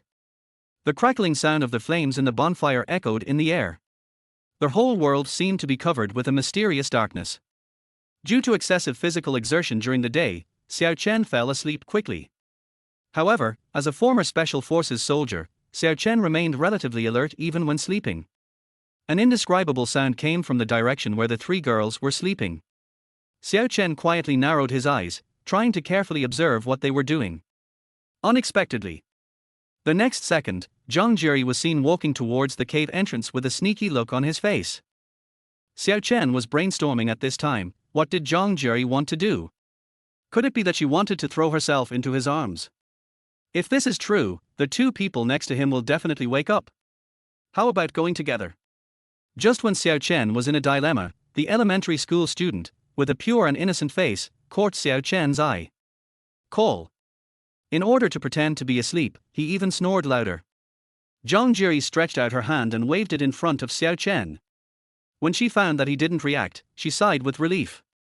What does she want to do? Then Zhang Jiri continued to move towards the heavy-tasting direction. Almost in an instant. Wahua. Along with the smell of urine, the sound unconsciously reached Xiao Chen's ears. After a long while, Zhang Jiri tiptoed back. After a while, the other two girls also came to the cave entrance to solve the problem. Wow, it's pouring down. Chapter 13 Hero's Tomb. The wind was unusually cold at night. Coupled with the awkward feeling lingering in the hearts of the three people, sleepiness had long disappeared without a trace. The pretended heavy breathing sounds entangled with each other, making it impossible to fall asleep for a long time. Whoosh! Suddenly a strong gale swept through the entire cave, suppressing the burning flames. In the dim light, the screams of the three girls came one after another. The next second, wind accompanied by raindrops swept into the entire water curtain cave, and coincidentally all of them hit Xiao Chen. Raindrops as big as eggs hit him with a crackling sound. Xiao Chen was forced to do nothing but to prop himself up and move the fire outside closer to the inside. In the blur, there was a faint scent of a young girl's body surrounding me. Somehow, Xiao Chen fell asleep so peacefully. In sleep, Xiao Chen was in a sandy river. The huge amount of river water filled his lungs, and swept his hands and feet, causing him to fall down uncontrollably. No! The shocking scream immediately woke up the three people who were sleeping. In the dream, Xiao Chen was horrified to find that he could not move at all and had lost control of his body. Huh? What do you call it so late at night? Qin Yiqian, who was awakened by the scream, muttered with a somewhat impatient tone. Sumai, who was closest to Xiao Chen, gently stroked Xiao Chen's forehead with the back of her hand. Oh no! His forehead is hot, it seems like he has a fever. Sumai's gentle voice filled Xiao Chen's ears. His consciousness gradually became blurred. What should I do? There is no medicine now. A cold in a place like this can be fatal. Should we rescue him quickly? The strong wind blew on Xiao Chen's cheeks, and the raindrops slowly seeped into the water curtain cave. The women's voices in my ears became increasingly difficult to distinguish, until in the end I could no longer hear them. There was only one sentence in Xiao Chen's mind: is he really going to die? In his dying moments, it seemed as if his former comrade Wufan was reaching out to him. Come on, brother. So let it be. There is no point in living while my father's life or death is still uncertain. Please forgive me for leaving, three girls. He held Wufan's hand without hesitation, smiled at him, and his whole body flew out lightly. Sudden. He felt as if his body was close to a warm embrace, delicate and soft, just like the shadow of his mother in his childhood. It was this warm embrace that prevented Xiao Chen's body from flying out. Xiao Chen tried desperately to open his eyes and look at his mother, but he couldn't see clearly. Who knew that the warm embrace would leave his body in the next second, and in an instant he seemed to fall into the pitch-dark cold river again. Mom! Don't leave me! Xiao Chen screamed to keep her, and his soft body wrapped around her again. The three girls were taking turns hugging Xiao Chen to cool him down. With this vague idea in mind, Xiao Chen subconsciously hugged her waist. It's like finding some kind of support, which makes people feel calm. He murmured this, and the next second sleepiness came over him like a tide, drowning him. Early the next morning, Xiao Chen's eyes slowly opened and were first illuminated by the dazzling sunlight. When his eyes fell on Qin Yiqian's face, he was shocked. Qin Yiqian was seen hugging Xiao Chen shyly, swallowing nervously, and her hair looked even more charming under the sunlight. His gaze did not escape Qin Yiqian's attention, and Qin Yiqian's face immediately cleared up like a cloud of rosy clouds. Oh, thank you. Sorry. As soon as Xiao Chen opened his mouth, he realized that his throat felt like it was swallowing a razor blade. It was so uncomfortable. Are you thanking her alone? As they were talking, Sumai and Zhang Jiri's voices rang out at the same time. Xiao Chen glanced at the side and saw Sumai playing with the dagger in Xiao Chen's hand and standing beside her with a smile. He could only put on a forced smile to show his respect. Almost in an instant. With a click, Sumai raised her knife and split the coconut into two halves. She gently picked up the coconut and knelt beside Xiao Chen, carefully helping Xiao Chen sit up. Drink some coconut water first to moisten your throat. Hearing this, Xiao Chen became extremely thirsty and immediately started drinking in big gulps. Xiao Chen drank coconut water while listening to what Sumai said. You had a fever last night, and the three of us took turns hugging you with our body temperature to bring it down. After drinking a whole coconut, Xiao Chen felt his body relaxed a lot. I tried to sit up, but failed. Now my body is so limp and I have no strength at all. You should rest for a while. If you have a fever again, we will lose our backbone. Zhang Jie looked towards Xiao Chen with a worried look on her face. But how would they survive without Xiao Chen? There was a kind of deathly silence in the air. Sudden. Qin Yiqian immediately stood up, holding the dagger tightly in his hand, and walked out with Sumai. Zhang Jie, take good care of Xiao Chen, don't let him die. Seeing this scene, Xiao Chen also realized that something was wrong. He asked tentatively. Where are we going?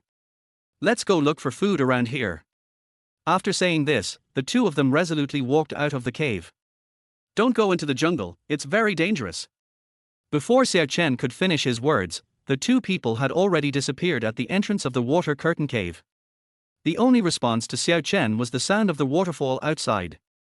Ahem, bring me the vines that I had half woven yesterday. He had finished weaving their vines from yesterday, so now he could only lie down and weave something, which was better than doing nothing. Now Xiao Chen is also preparing to guard against Yang Tong. If they also discover this place, the only result will be death. Zhang Jie's slender back appeared in Xiao Chen's sight. She was following their vines from yesterday bit by bit. Looking at this pretty face, combined with the young and energetic body, Xiao Chen's bad thoughts were also tempted out. Can he still get a loving hug even if he has a fever? Before he could figure it out, Zhang Jie walked straight towards Xiao Chen and half knelt beside him. How are you? Are you feeling better? Do you still have a fever? As she spoke in a gentle and lovely tone, her hand touched Xiao Chen's forehead again. Not bad. Xiao Chen's bitter mouth spread, and he replied softly, thanks to you guys last night. Chapter 14, The Temptation of a Big Girl. Zhang Jie was caught off guard by Xiao Chen's sudden thanks, and her face suddenly turned red. Don't say that. You're doing this for us. His voice got smaller and smaller as he spoke. Zhang Jie's complexion became more and more rosy, looking like an attractive cherry, delicious and tasty. If it weren't for you, we would have died a long time ago. The next second, she clenched her pink fists seriously and responded firmly.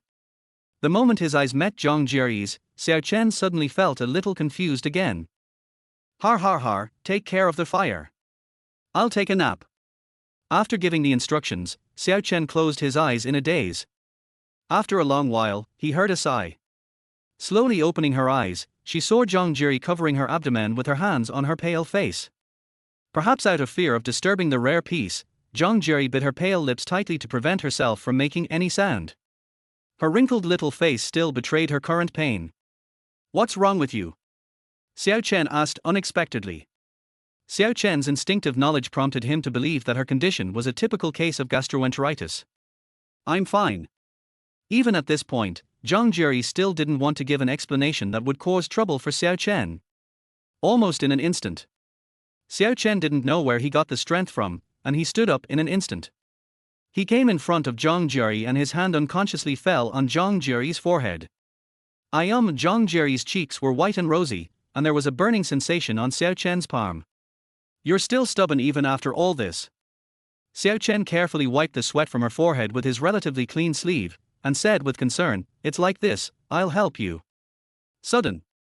Xiao Chen's gaze fell on her somewhat dusty white jeans. Should I say it? The stomachache is because I have my period. Zhang Jie followed Xiao Chen's doubtful gaze and her eyes became visibly tense. This world is so embarrassing, I'm going to die for a while. At the end of her speech, she covered her head with her hands and fell weakly on the palm bark behind her. Noticing Zhang Jie's somewhat resistant reaction, Xiao Chen took off his coat and put it on her out of consideration. Don't catch a cold this week. I'll boil some hot water for you later. His tone was unquestionable and his attitude was surprisingly firm. Wow. Except for my mommy, no one has ever cared about me so much. The little girl's attitude was fully exposed. Almost in an instant, Qin Yiqian's voice rang in Xiao Chen's ears. We're back. There was some excitement in Qin Yiqian's voice, and it was obvious that he had got some food. Xiao Chen looked down in the direction of the cave entrance, and saw two people returning with a full load of crabs in their hands. He reached out to the two people and pulled them in directly. I caught several female crabs with yellow roe for you. You can use them to nourish your body later. Yeah, we just caught an eel. The two girls' voices were filled with excitement. Suddenly, they heard Zhang Jiri crying beside them, and then noticed the bloodstains between her legs. Qin Yiqian realized something instantly, and stretched out his hand to throw a big punch at Xiao Chen. Brute! What the hell are you doing? Xiao Chen, who was suddenly slapped in the face, looked towards Qin Yiqian with his eyes wide open in anger. Could it be that this woman has entered menopause early? Her temper is so changeable. Qin Yiqian ignored Xiao Chen and walked straight to Zhang Jiri. Jiri, tell me if he did anything to you. Hearing this, Xiao Chen's brain reacted instantly. He had just given his coat to Zhang Jiri, and now he was naked. Combined with the blood under Zhang Jiri's body, it is easy to make people fantasize. Zhang Jiri was a little confused when she saw this scene, and her face turned red in an instant. The next second, he started to explain in a panic, No, it's not like that. We didn't do that. No, I'm having my period. The scene suddenly fell into an awkward atmosphere. Har, I just saw that there seemed to be a bug on your face. Maybe I was a little too harsh. Qin Yiqian quickly found a way out for himself. Damn it. My uncle can tolerate it, but my aunt can't. Are you fooling me like I'm a man? If Xiao Chen didn't mind being picky with women, he really wanted to kill her. Things had come to this point, and Xiao Chen no longer had any desire to try new things. He simply fell down with a grim look on his face. The vague voices of three girls discussing something were heard behind him, and he seemed to be abandoned by the whole world. After closing his eyes for a while, Xiao Chen was poked by someone. Looking back, Qin Yiqian said to Xiao Chen coquettishly, It's a hairy crab with yellow roe. I've already peeled it for you. I'll feed it to you. Qin Yiqian was seen with a bright smile on his face and two red hairy crabs in his hands. He really couldn't help himself and reached out to hit the smiling person. Okay, your smile is really fake. Oh, I'm here to apologize to you. As Qin Yiqian was talking, a pair of soft and boneless hands touched Xiao Chen's face and said gently, Does it still hurt? How about I blow it for you? It hurts a lot. Xiao Chen said without hesitation. Then I'll give you another good blow job. In response, Xiao Chen sighed helplessly, Do you know why it hurts? Qin Yiqian lowered his head and shook it like a child who had made a mistake.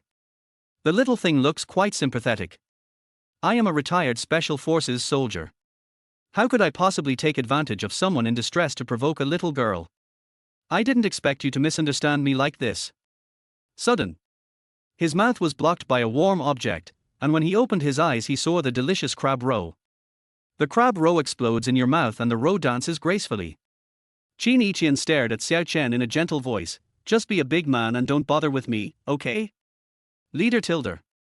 When he said the last two words, Xiao Chen's heart began to tremble. Well, a great man should not bear grudge against a small man. Only women and villains are difficult to raise. The ancients were not deceiving me. After eating two whole hairy crabs, Xiao Chen became more energetic. Looking at the three girls opposite, Xiao Chen cleared his throat and said, I'm going to go out and find some more food for tomorrow. We'll stay here and guard the house. No, you're not in good health, you absolutely can't go. Zhang Jiri was the first to stand up and refute. Sumai stepped out of her usual position to help. Jiri and I will go, you should take good care of yourself. Seeing this scene, Xiao Chen didn't know what to say, so he could only remind Yang Tong before leaving, Be careful with Yang Tong, don't go deep into the jungle. Chapter 15 Come and pick up my woman. The scene changed. In the water curtain cave. After seeing the two people leave, Zhang Jiri carefully sat next to Xiao Chen. Are you okay? Har, nothing happened. Xiao Chen laughed, but his face remained expressionless as he observed Zhang Jiri. The previous misunderstanding was indeed unpleasant. In order to avoid embarrassment, Xiao Chen quickly brainstormed and reflected on the problem. What are you going to do on this plane? To find a boyfriend. Hearing this, Zhang Jiri's face flushed instantly, and she stammered, I haven't had a boyfriend yet. Zhang Jiri was obviously completely defenseless against Xiao Chen and had no idea that Xiao Chen was trying to trick her. Seeing this shy scene, Xiao Chen's eyes instantly showed some surprise. How is it possible that a girl as beautiful as you has never had a boyfriend? I see that you have taken good care of yourself. In response, Zhang Jiri hurriedly waved her hands, her tone becoming increasingly tender as she explained that she had been controlled by her family since she was a child and had no chance to date boys. She even went to a private girls' school abroad for college. These words had a different meaning when they fell into Xiao Chen's ears. It seems that Zhang Jiri in front of me is still an innocent little white rabbit. It makes people feel more and more exciting. If we die here before we can get rescued, will you regret not having a boyfriend? The minute the issue was touched upon, Zhang Jiri glanced at Xiao Chen, clenched her hands so tightly that her face turned red enough to bleed. Sudden. Xiao Chen, cough, cough, hurry, hurry, hurry. An urgent voice came. Xiao Chen looked in that direction and saw that Sumai had almost lost all her strength and collapsed at the entrance of the water curtain cave with her hair in a mess. Qin Yiqian was captured by these people. After hearing these words, Xiao Chen's heart sank. It must be Yangtong and his gang of bastards. He had clearly chosen to keep quiet last time, so why did he have to provoke them? Last time, they not only took away all the supplies, but also humiliated the four of them. If it wasn't for protecting the three girls, he would definitely fight with this group of people. Originally, Xiao Chen planned to find an opportunity to teach them a lesson, but who would have thought that before he even found them, this group of people were impatient to take action. However, the fact that they acted so quickly gave Xiao Chen a bad feeling. Could it be that something happened in their team? Counting the days, it's almost been 10 days, and I guess we won't have enough supplies. It seems like the thing we least want to happen has finally happened. After figuring this out, Xiao Chen immediately pulled Sumai up and asked, "What on earth happened?" Sumai touched her swollen cheek tenderly while telling the story in an excited tone. Since Xiao Chen said at the beginning that they were not allowed to go to the jungle, they went to the beach to look for crabs. There was no high tide in the afternoon, and the crabs that were originally active on the beach had almost disappeared.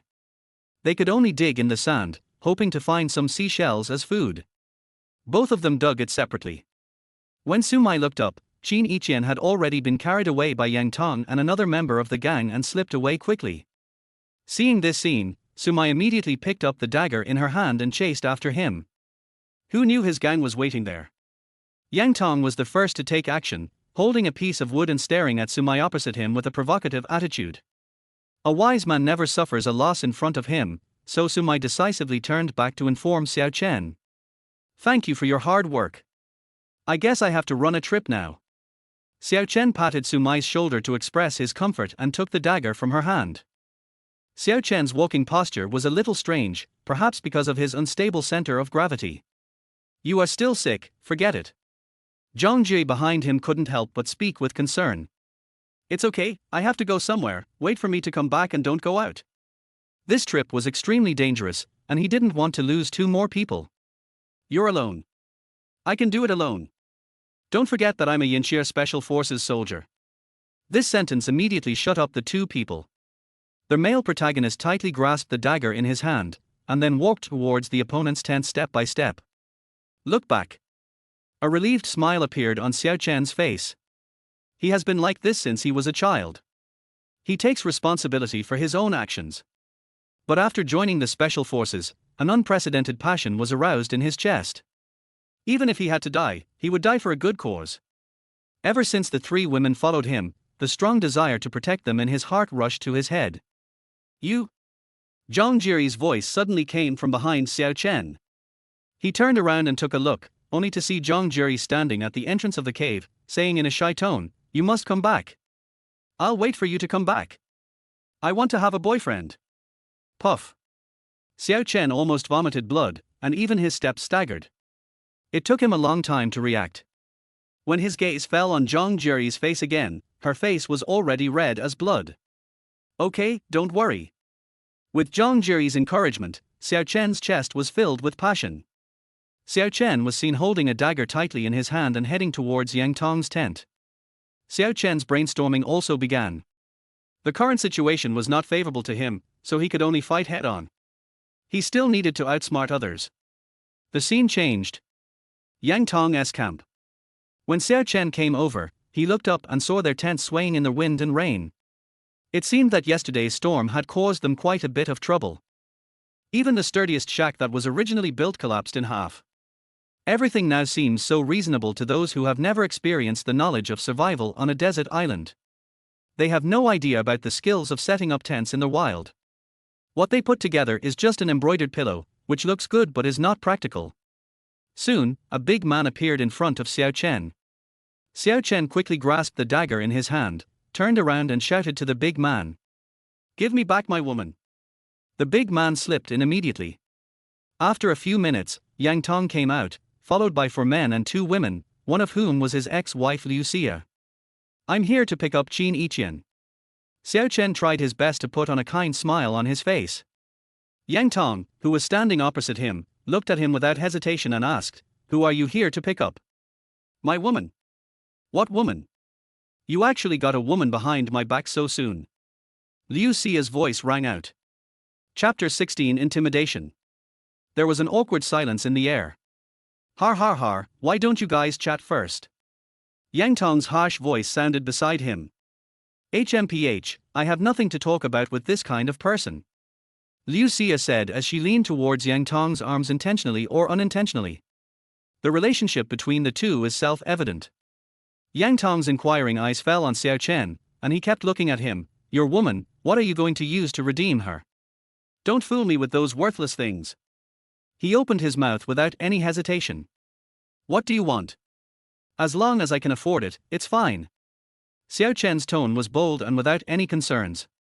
The next second, Xiao Chen seemed to have thought of something. He directly asked Yang Tong, who was standing opposite him, a soul-searching question. "I guess you didn't have a good night last night. How did it feel to be woken up by the heavy rain?" In just a moment, Yang Tong suppressed the perverse expression on his face. "It's really amazing. You guessed it right. We were drenched by heavy rain all night last night. I heard from Sai Ye that you were a special forces soldier in the wild. I guess you are very good at survival in the wild. I think a public servant like you should be willing to serve us, right?" Yang Tong nodded without hesitation. "So this is how you want me to serve you?" Xiao Chen responded sarcastically, as if he had no intention of bowing to Yang Tong in front of him. "Don't care about the process, as long as the result is achieved." Yang Tong looked at Xiao Chen provocatively, as if he agreed. Unexpectedly, Xiao Chen did not play by the rules. "What if I say no? Then your woman can only be at our disposal. You also know human nature. We can do whatever we want to her."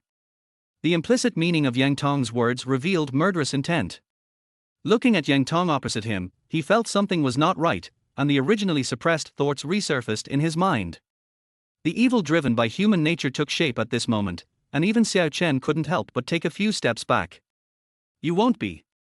"That's right. Someone was going to die last night anyway, so I sent him away early. Thanks to him, we were able to solve the problem of food and clothing. Almost in an instant." Oh, Xiao Chen's dry retching sound was heard. Even his stomach was cramping. They actually started eating their own kind. The occurrence of such a thing means that they are completely free from any moral constraints and are just savages who are fighting for survival. Yang Tong's frank look and Xiao Chen's complicated emotions were intertwined, and both sides were filled with murderous intent. Even though he thought of the final consequences, Xiao Chen couldn't help but take a step back in fear. "Okay. I agree to help you." This one sentence did not make Yang Tong completely relieved. "But I have one condition. I must see my woman alive." Seeing this scene, Yang Tong snorted disdainfully. "Oh, I didn't expect you to be such a romantic. Push him up." After a whistle was blew, 2 big men were seen, one in front and one behind, pushing Qin Yiqian forward. As soon as Qin Yiqian saw Xiao Chen, tears burst out and she cried. "Xiao Chen, you shouldn't have come." At the same time, Xiao Chen felt mixed emotions, as he was the one who dragged her down. Liu Siya on Qin Yiqian's left couldn't stand their behavior and immediately slapped Qin Yiqian in the face. Qin Yiqian couldn't dodge the palm wind and his small face, which was as big as a palm, swelled up in an instant. "What a loving couple. You vixen. You're just a stinky bitch."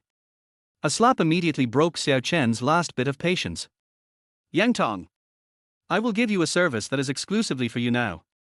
Xiao Chen's face twitched, and the murderous intent in his eyes could not be hidden. Yang Tong's face opposite him suddenly became ugly. "What do you want to do?" In a flash, Xiao Chen immediately threw the torch next to him with force. Almost in an instant, flames shot up into the sky. Several torches, with the help of the burning air, ignited the combustible materials nearby. One flame even reached the top of the shack. Sizzle. The scorching flames flickered in the air. Xiao Chen turned around and grabbed Qin Yiqian, running in the opposite direction. Oh no, put out the fire. Kill Xiao Chen for me. Put out the fire quickly. Amidst the noisy sounds of fighting and killing, Xiao Chen rushed out alone, waving a dagger in his hand. Glancing at the people behind him, Xiao Chen felt a little pity in his heart, but more of a tough attitude. These people were no longer worthy of being called human beings since they ate the first bite of flesh of their own kind. Several Yang Tongs appeared one after another and stood in front of the man, but he quickly killed them all with a dagger. The blood on the dagger dripped down the tip of the knife onto the sand, and some of it even sprayed onto Xiao Chen's body. Looking at this scene, Xiao Chen seemed to have returned to the days when he was a special forces soldier. Come on. Don't live. The bloodthirsty aura in his heart completely burst out. Liu Siya had never seen Xiao Chen like this before. When she saw Xiao Chen rushing towards her, she immediately lost control of her bowels and bladder, with an unknown yellow liquid flowing from under her pants. Da. Heh, weren't you quite patient just now? More men's voices came from behind. In the beginning, Xiao Chen broke in based on his passion. Now he didn't have much strength left and could only carry Qin Yiqian on his shoulders and run. After running about 2 miles, Xiao Chen's strength was gradually exhausted, and even when he walked it was as if his legs were stuck in a radish field. Perhaps he didn't notice the protruding stone under his feet, and he fell straight to the ground. Puff. Then it rolled several times down the slope and finally landed at the lowest point. Before Xiao Chen could get up, there was the sound of whistling wind all around him, and then sticks hit Xiao Chen one by one. I'm going to beat him to death. Let you play tricks on me. The huge pain caused Xiao Chen to groan. Arr! Even the dagger that was originally tightly held in his hand was knocked to the ground. As expected, he was beaten and scolded, and the stick made a dull sound when it hit the flesh. Yang Tong, together with several big men behind him, surrounded the two people. Xiao Chen's consciousness was a little fuzzy. He could only look at Qin Yiqian sitting there with a look of fear and helplessness on his face, just like a frightened little rabbit. The next second, Xiao Chen didn't care about his own safety, and directly fell on Qin Yiqian, and used his arms to tightly protect his head. I told you to run, so just keep running. Yang Tong's arrogant voice echoed in Xiao Chen's ears. As they beat him to death, his head gradually became dizzy. A wooden stick hit his head and he fainted completely. Chapter 17. The winner is the king, the loser is the enemy. The sand was scorching under the sun, reaching an unprecedented high temperature, and the air became a little thin. Xiao Chen was awakened by a burning pain. His eyes were swollen and he could not see clearly what was in front of him. There was a buzzing sound beside his ears and he could vaguely hear their discussions. Xiao Chen must not be killed. Yang Tong said firmly, if we keep him, we will definitely survive. He is particularly proficient in wilderness survival skills. Okay, what about that woman? Xiao Chen could no longer hear what they were saying. After a long while, perhaps because his eyes were blurry and he couldn't see clearly, Xiao Chen's hearing had improved a lot, and he only heard the sound of footsteps coming towards him. Wow. Yang Tong picked up a bucket made of coconut shells and poured the sea water directly on Xiao Chen. The salt water kept irritating the wounds on his body, causing Xiao Chen to sweat profusely. Soon, his whole body was struck by excruciating pain as if it was being roasted on fire. Hiss, even Xiao Chen, a retired special forces soldier, couldn't resist. When Yang Tong saw Xiao Chen's scene, a smile of success appeared on his face. He put his foot on Xiao Chen's chest, looked down at him with a proud look on his face, and played with Xiao Chen's original dagger in his hand. Look at what you look like now.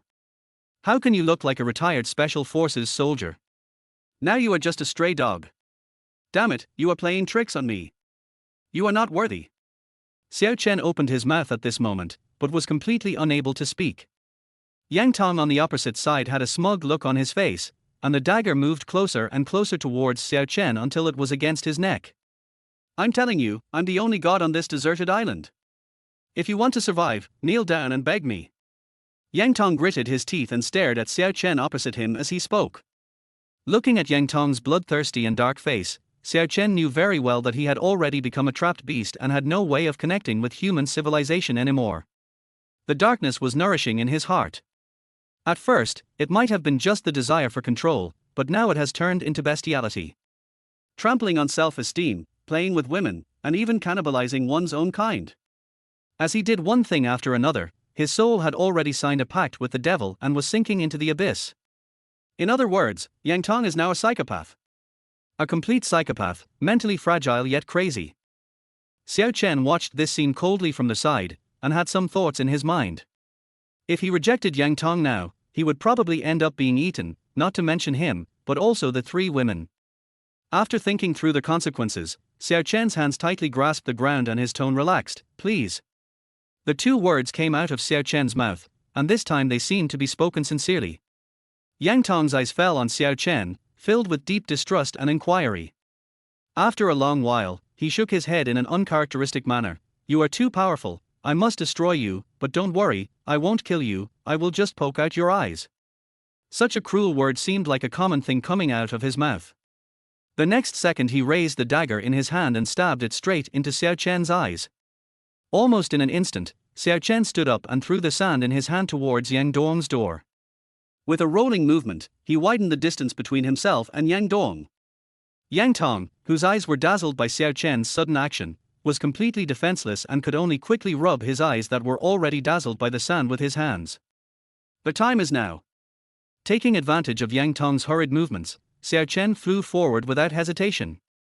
Bang! A punch hit the most vulnerable organ in the human body, the nose. In an instant, Yang Tong was stimulated by the separation and burst into tears. Xiao Chen gritted his teeth and punched towards Yang Tong again and again, with no intention of stopping. I surrender. Is it not enough for me to surrender? Stop beating me, are you going to kill me? Less than 3 minutes after the beating, Yang Tong quickly begged for mercy. Glancing at Yang Tong, whose face was bruised and swollen and whose eyes couldn't even be opened, Xiao Chen simply snatched the dagger from his hand. This series of events happened extremely quickly, within just 2 minutes. By the time a few of his gang members arrived with sticks, it was all over. If you don't want him to die, hand over Qin Yiqian. Xiao Chen calmly put the dagger against Yang Tong's throat. Seeing this scene, the big men on the opposite side were stunned. They subconsciously listened to Xiao Chen's words and dared not move forward anymore. Yang Tong, who was forced to stay, quietly chose to play dead so as not to lower his sense of existence. Soon, Qin Yiqian was brought in front of Xiao Chen. Qin Yiqian had a sad face, his eyes were swollen like walnuts, and there were clear slap marks on the sides of his cheeks. He looked so pitiful. Xiao Chen, their voice sounded softly. Before she could finish her words, Xiao Chen immediately shouted at the big men, turn around. Lead the rest of the team to retreat 200 steps. If you take one less step, I'll cut him with a knife. Perhaps frightened by Xiao Chen's aura, the big men immediately turned around and walked forward like quails. Even so, Xiao Chen had no intention of letting Yang Tong go. He knocked him out with a flurry of punches, then gently stroked the meridians of Yang Tong's strongest muscles. Next second, I saw red blood flowing out of Yang Tong's body. It was so beautiful, like a bunch of plum blossoms about to bloom. Yang Tong's tendons have now been cut by Xiao Chen. If he is not treated in time, he will probably die from shock due to excessive blood loss. All the pity in Xiao Chen's heart disappeared, because they were probably lifelong enemies. There is no harm in doing this, there is no need to be too soft-hearted. Seeing that the time was almost up, Xiao Chen stumbled and leaned on Qin Yiqian, and the two of them limped forward. Until the end, that group of people didn't catch up, probably because they were busy treating Yang Tong. The scene changed. In the water curtain cave, Zhang Jie and Su Mai walked back and forth in the cave with anxious looks on their faces. Until a faint sound was heard. We're back. Qin Yiqian limped over from outside, carrying Xiao Chen. Seeing that these two people finally came back, Zhang Jie burst into tears and said, it must be very painful, right? The girl's eyes were wet, and she looked as smart as a bullied deer. However, this scene became increasingly blurred in Xiao Chen's eyes, until it disappeared and he fell into a coma. Chapter 18: The Loser's Counterattack. Another long while passed. Xiao Chen was awakened by the great pain. I saw Su Mai using boiling hot water to slowly and carefully wipe the scars on his back. Damn! Yang Tong is really ruthless. This is really not something a human would do. Qin Yiqian, who heard the voice, came over, tears welling up in his eyes. It's all my fault. Hearing this, Xiao Chen pulled out a smile that was uglier than crying and comforted her. I don't blame you. We must have this battle. It doesn't matter whether we fight early or late. Qin Yiqian quickly finished bandaging the wound and sat in front of Xiao Chen with a serious face. The two people kept their eyes level. I have something I want to talk to you about. How about asking these two to leave first? Xiao Chen could probably guess what Qin Yiqian wanted to say, and waved his hand indifferently. Just talk about it here. I saw people in their camp. Qin Yiqian at the back didn't continue speaking, and Zhang Jiari next to him screamed. Eating people. R. After shouting, he ran outside and started retching. Seeing this scene, Sumai couldn't help but look a little ugly, and frowned. It seems that the order on this island is completely disrupted. Once people lose their humanity, they will become trapped beasts in a cage. Xiao Chen's expression was calm, as if this was completely expected. His attitude made Sumai next to him suspicious. How did you know? It's human nature. Plus, Yang Tong also mentioned this when he was bragging to me. There are no moral laws on a deserted island, so people's evil will only be infinitely magnified. It's far more cruel than the plots in the movies. Xiao Chen responded indifferently. There was an awkward atmosphere in the air that lingered for a long time. No one can stand this. Such things can happen in a civilized society. What about you? Will you lose your humanity?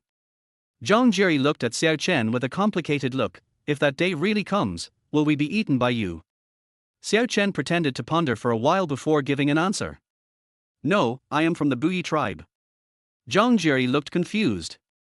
Until Sumai next to her explained, the Buyi people don't eat pork. Zhang Jiri reacted and punched Xiao Chen with her small, soft fist. As night fell, an oppressive atmosphere was added to the entire island. There were not many supplies left now. In order to prevent them from going out to find food, Xiao Chen took out the last coconut and added some hot water to it. Go to bed early. After eating, Xiao Chen and the three girls lay down. Just when he was dozing off, a soft jade came next to him. You can tell it's Zhang Jiri just by the feel of her hand without even opening your eyes. I'm really scared. How could those people Sister Qin mentioned have the heart to do this? Zhang Jiri trembled beside Xiao Chen. Thanks to you, Sister Qin, I was able to get out safely. I was so scared. But I'm not afraid when you're here, because you'll protect me. By the way, I said that if you come back alive, I would like to have a boyfriend. What do you think about that? The voice of confession suddenly rang out, and then Zhang Jiri hurriedly withdrew. A long time. Qin Yiqian's muffled voice came from above Xiao Chen's head. I don't dare sleep alone. There was a cautious tentativeness in her tone as she looked down at Xiao Chen. In order to comfort Qin Yiqian, Xiao Chen immediately hugged the woman in his arms. Don't be afraid, it's all over, I'm here. Do you think that if the two of us didn't come out alive, we would have been eaten as well?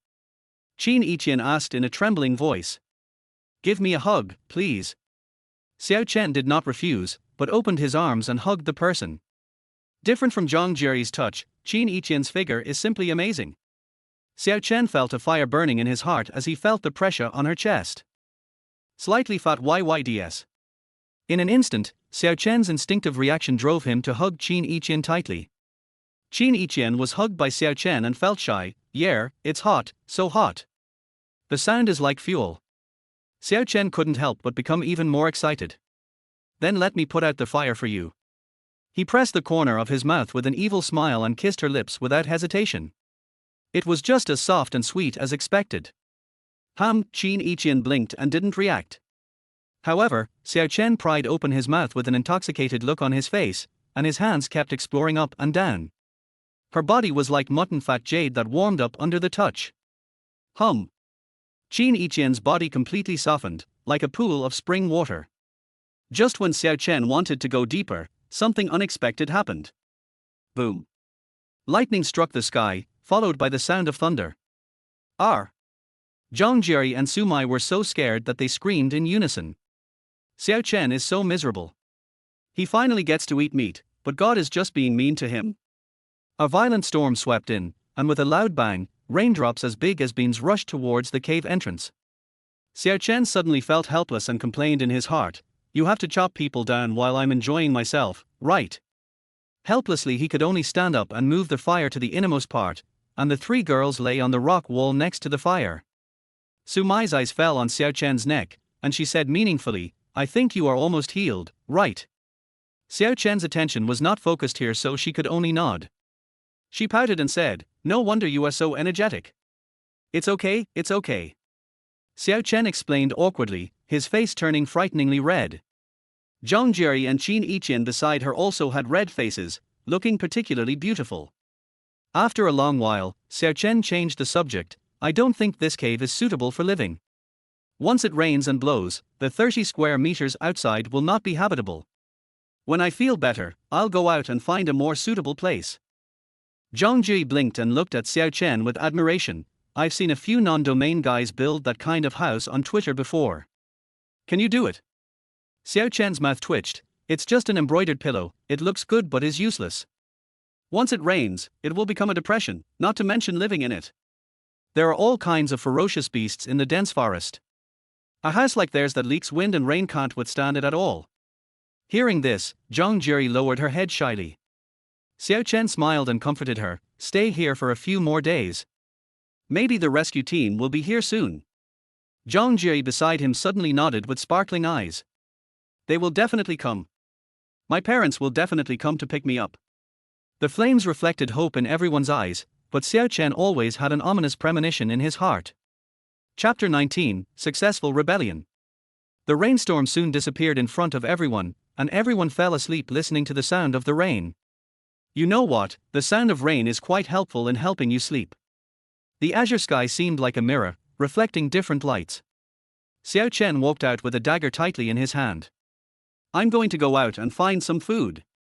You guys just rest in the cave and don't go out." Xiao Chen turned around and went out towards Yang Tong's camp. Those people have completely lost their humanity, far beyond Xiao Chen's expectations. He must not let them continue to sink like this, otherwise he will be the one to suffer in the end. As the saying goes, those who are barefoot are not afraid of those who wear shoes. Yang Dong is a barefoot person.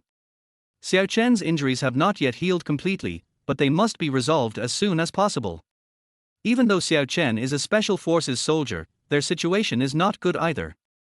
Even if Yang Tong is dead, he has already lost certain abilities, which is equivalent to being half disabled. Last night's heavy rain was enough to make them suffer a lot, and now they are probably in panic. Only after Xiao Chen understood this would he go forward alone with a dagger in hand. The moment he saw them, it was exactly what Xiao Chen had expected. The originally neatly arranged tents were all washed away by last night's heavy rain, and fell to the ground in a crooked manner. Liu Siya had long lost her original domineering look and was working behind a few fat women, whispering to each other as if they were muttering something. The four men next to them kept rubbing the wood below with the sticks in their hands, as if they were trying to make fire. Unfortunately, their wood had already been soaked, so how could they start a fire? Before Xiao Chen could get closer, he saw Yang Tong first. I saw Yang Tong sitting on a big rock, his hands hanging limply, his eyes numb, and no one knew what he was thinking. He turned around and saw Xiao Chen. He was horrified and urged urgently, "Xiao Chen! Quick, catch Xiao Chen and kill him for me." Seeing this scene, Xiao Chen nonchalantly took out the dagger in his hand, and held a piece of dogtail grass in his mouth. His nonchalant look made people jealous. The sunlight fell on Xiao Chen, stretching his figure long and narrow. By the time Xiao Chen's gaze fell on the crowd, the big men had unconsciously clenched the sticks in their hands and slowly stood up. "Want to kill me? Har har, don't you see if you have the ability to do so?" Xiao Chen stood 5 meters away from them with a sarcastic tone and hooked his finger at them as if teasing a puppy. "Come on, I just want to get a few more heads to play with." Several people stood there in a daze, exchanged glances with each other, and no one rushed forward. After a long while, Xiao Chen approached them 2 meters closer, and said in a stern tone, "I'm just wondering, why are you still following Yang Tong? He's already a cripple, and you guys are really his most loyal dogs." After hearing these words, the hearts of several big men were shaken. Little did they know that Yang Tong saw that something was not right and immediately threatened, "What are you still thinking about? Kill him quickly, don't forget the meat we ate together. There is no turning back." Kill Xiao Chen for me, kill Xiao Chen for me. Kill him. Yang Tong's crazy shouting came from behind. In response to this, Xiao Chen picked his ears helplessly, and couldn't help but kick Yang Tong's door. Then he crushed his left face with his foot and said, "Now I decide whether you live or die." Xiao Chen's tone was indifferent, but his murderous intent was already there. Yang Tong was so angry at Xiao Chen's action that his chest heaved up and down, and he seemed very unwilling. "Whether you should follow this cripple or me, think carefully about it." Xiao Chen turned around and said to the older men in a cold tone. The rich second generation who was beaten up by Yang Tong was the first to give up and threw away the stick in his hand. He walked straight to Xiao Chen and made a gesture of surrender. "I'll follow you. What about you three? What do you think?" He asked the three men behind him tentatively. "The first bird to stick its head out gets shot, but as long as the first bird is in the right position, there will definitely be people following." In just a moment, Yang Tong witnessed the complex mental journey of human beings. "I'll follow you too. You're the best leader." "Yes, Yang Tong forced us to eat human flesh in order to force us to be with him. I can't live like this any longer. All I want from you is food to eat." Xiao Chen's piercing eyes fell on them and he silently took a step back. "If you want to join me, you must at least bring me a gift, right?" The second generation rich man immediately understood. "Brother, I'll do whatever you say." Xiao Chen pointed his little hand at Yang Tong and gently scratched his neck. After understanding what Xiao Chen meant, the four big men behind him took a deep breath. "Is it possible that their hands will also be bleed? I'll only give you 5 seconds. 5, 4, 3, 2. The shortest man immediately snatched the dagger from Xiao Chen's hand and stabbed it towards Yang Tong's throat without hesitation. Fortunately, Yang Tong reacted quickly, and the dagger cut through the skin of his neck and hit the stone. "Fuck! Do you really want to kill me?" Yang Tong exploded instantly. Seeing that someone had already taken the lead, the remaining three followed without hesitation. Yang Tong personally experienced the muffled sound of the stick hitting the flesh. The curse words he uttered at the beginning gradually turned into a plea for mercy. "Please, stop hitting me, or I'll really die. I can tell you a secret that will decide the life and death of all of us." Hearing this, Xiao Chen's eyes changed slightly and he immediately stood up and stopped their actions. "Stop." Now Yang Tong's originally cold and hard facial features were no longer visible, and even his eyes were swollen into slits, but he was still staring at Xiao Chen intently. "If I tell you, you won't kill me." He is still testing. "You said it, I won't dirty my hands." Xiao Chen responded simply. Hearing this, Yang Tong smiled self-deprecatingly. "I never thought that one day I would end up like this." Xiao Chen frowned, and Yang Tong continued to narrate. "When the plane crashed, I looked at the coordinates and found that we were now in the northwest of the Southeast Ocean, thousands of kilometers away from the original route. I don't know what happened. Just before I fell, I took a look at the position above, otherwise I wouldn't have known this news. In the northwest of the Southeast Ocean, aren't they near the Tanzanian islands now?" "Tanzania?" Xiao Chen stared at Yang Tong intently. Now he hoped that Yang Tong was lying. But he couldn't see any trace of lying in Yang Tong's eyes. Chapter 20 Devil's Island. Tanzania is known as the gathering place of evil spirits. Many fishing boats and airplanes have encountered misfortunes in this sea area, even the worst case of Malaysia Airlines, where even the black box could not be found.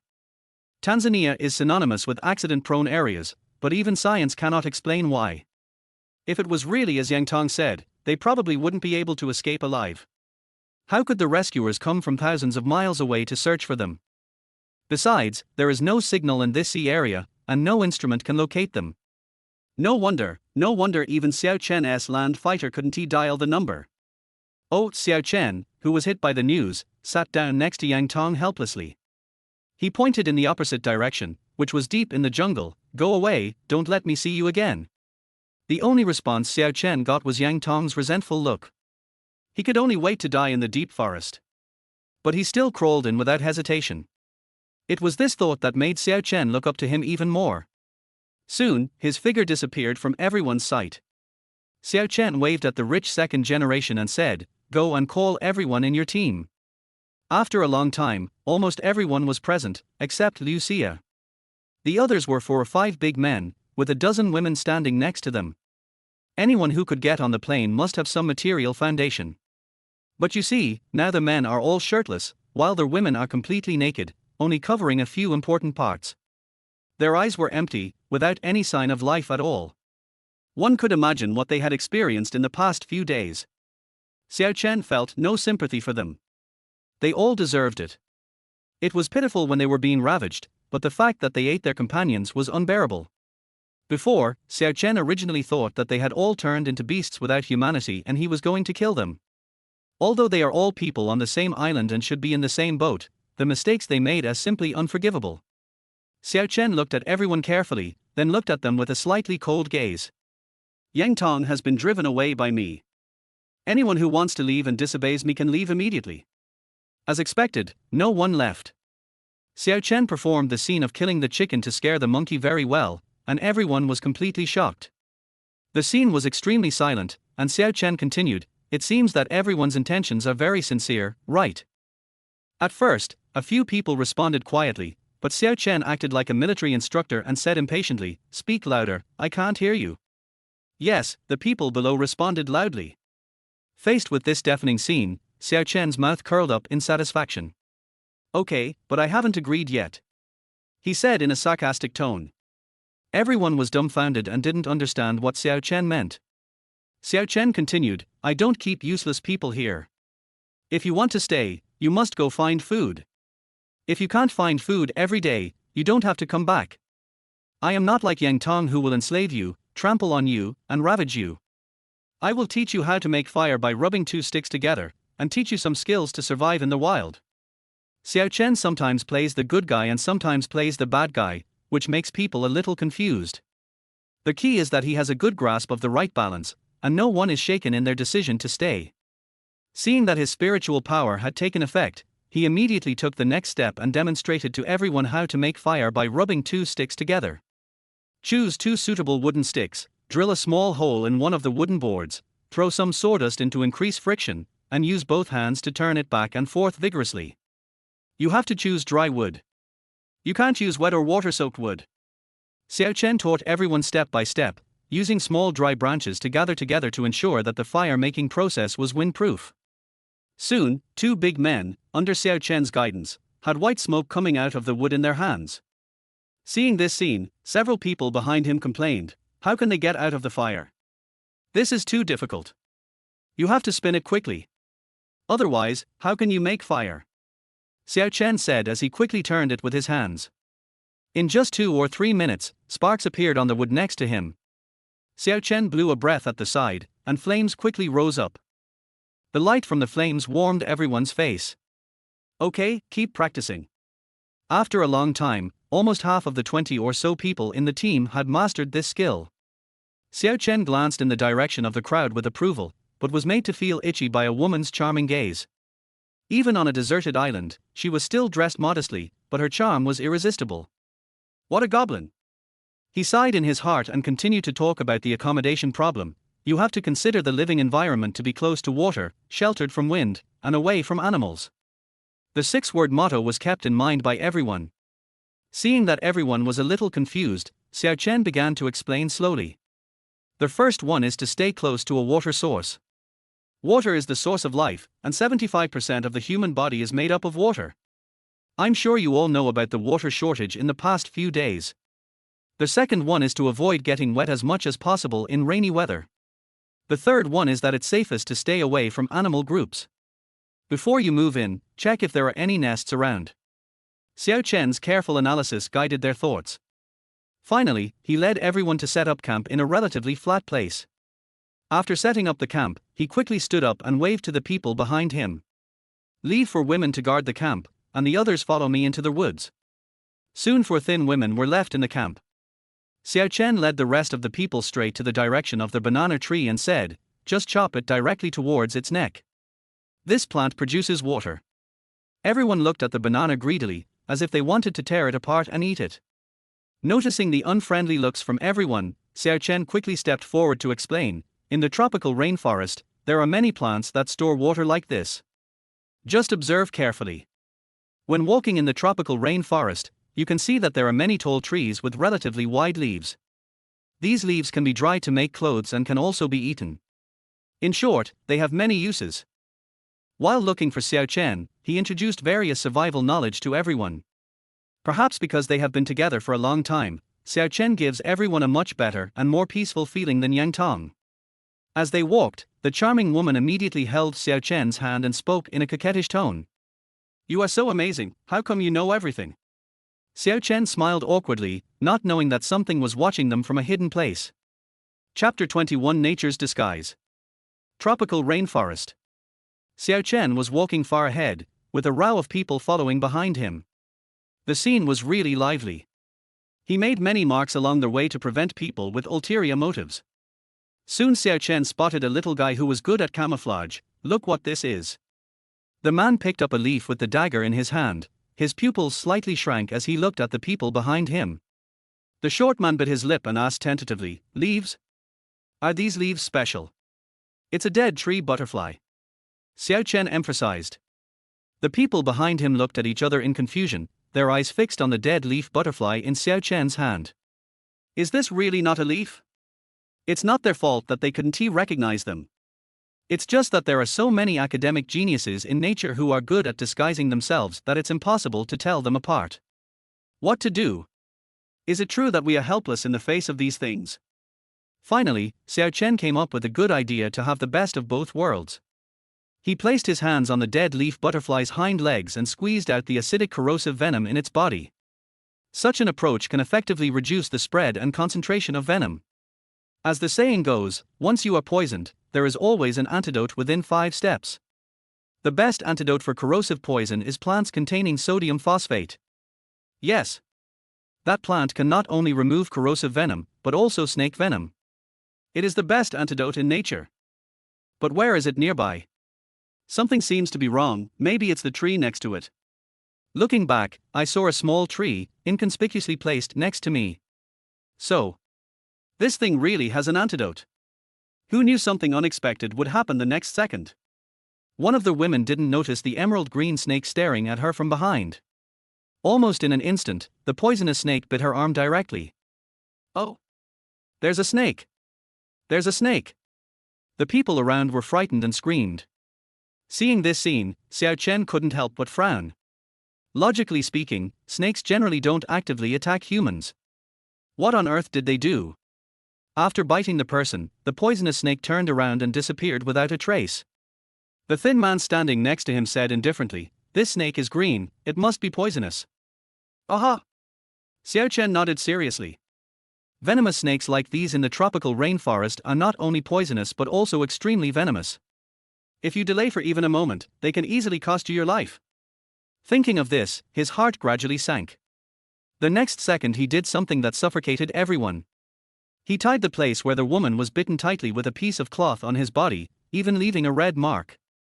Slowly pushed the blood in the body forward and tried to squeeze out all the venom. Perhaps Xiao Chen's strength was too great, the woman couldn't help but scream, "Can you be gentler? This hurts." The woman's yelling voice made Xiao Chen frown, and a warning voice rang out. "If you don't want to die, shut up. There are ways to treat it without causing any pain, but they simply don't have the medical conditions for that now." After completing the most basic treatment, Xiao Chen placed the dagger in the torch to roast it. After burning for a while, you can clearly smell the burning smell in the workshop. It's not enough to just squeeze out the venom, all the toxins must be forced out. Xiao Chen's gaze slowly fell on the plant. Fortunately, he just went over and saw the plant, otherwise even if a great immortal came, he wouldn't be able to save the woman today. Xiao Chen quickly picked the plant and then put the knife directly on the woman's wound. The sizzling sound of grilled meat sent an unusual smell into the air, accompanied by the woman's whimpering screams, "Woo woo woo." Xiao Chen had already stuffed a rag into the woman's mouth, fearing that she would not be able to bear the pain and bite her tongue to commit suicide. For some reason, when the group of people behind Xiao Chen smelled this smell, everyone's faces turned a little ugly, as if this smell was familiar. Until finally, when Xiao Chen finally squeezed out most of the snake venom and normal red blood flowed out, his heart finally settled down. "Bring me a hemp rope," Xiao Chen said in a grim tone. The rich second generation immediately took off the rubber band on his hand. "Can I have a rubber band? This is my girlfriend's." Xiao Chen took it immediately and tied it directly to the woman's arm, trying his best to prevent blood from flowing there. After a series of operations were completed, the woman's hands dropped weakly. Okay, your life is saved for now. As for whether you can survive, it depends on the night. If you have a fever tonight, you probably won't make it past tomorrow. Of course, you can choose to have your limb amputated directly, which will ensure that you won't be infected by the snake venom. Xiao Chen stood up quickly and brushed the dust off his knees. Hearing this, there were several women around. Their eyes were a little confused, as if they had never thought that the deep jungle could be so scary, and then they were muttering something. After a long while, he found Xiao Chen and asked, "Can we quit the team now?" When they said this, there was a tremor in their voices. "Okay, but I don't keep idle people here. You won't live in my place in the future, and food won't be distributed to you," Xiao Chen said in a grim tone. "It's not that easy to just sit back and enjoy the fruits of your labor." The tall and thin man was the first to break down. "Fuck you. Let's see who dares not to go today. I'll kill you," the man said, gritting his teeth. It was obvious that a few less people would mean less protection for everyone's safety. Seeing this, the women could only panic and return to the main group, their faces full of sadness and helplessness. Xiao Chen's eye swept across several people in the crowd, and after careful counting, he found that there were still 16 people, and he didn't know how many would be left in the end. Seeing their bewildered looks, Xiao Chen sneered in his heart. He taught everyone the skills to survive in the wild just to let the fittest survive. Xiao Chen claims to be no savior, nor does he want to be a saint. Let them judge their own fate. What good is a person who can do such a thing as cannibalism?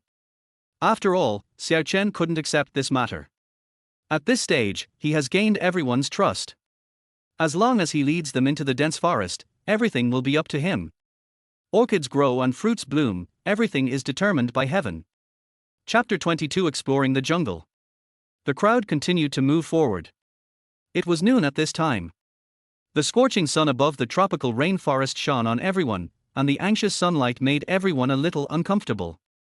"It's so sunny, I feel like I'm on fire again."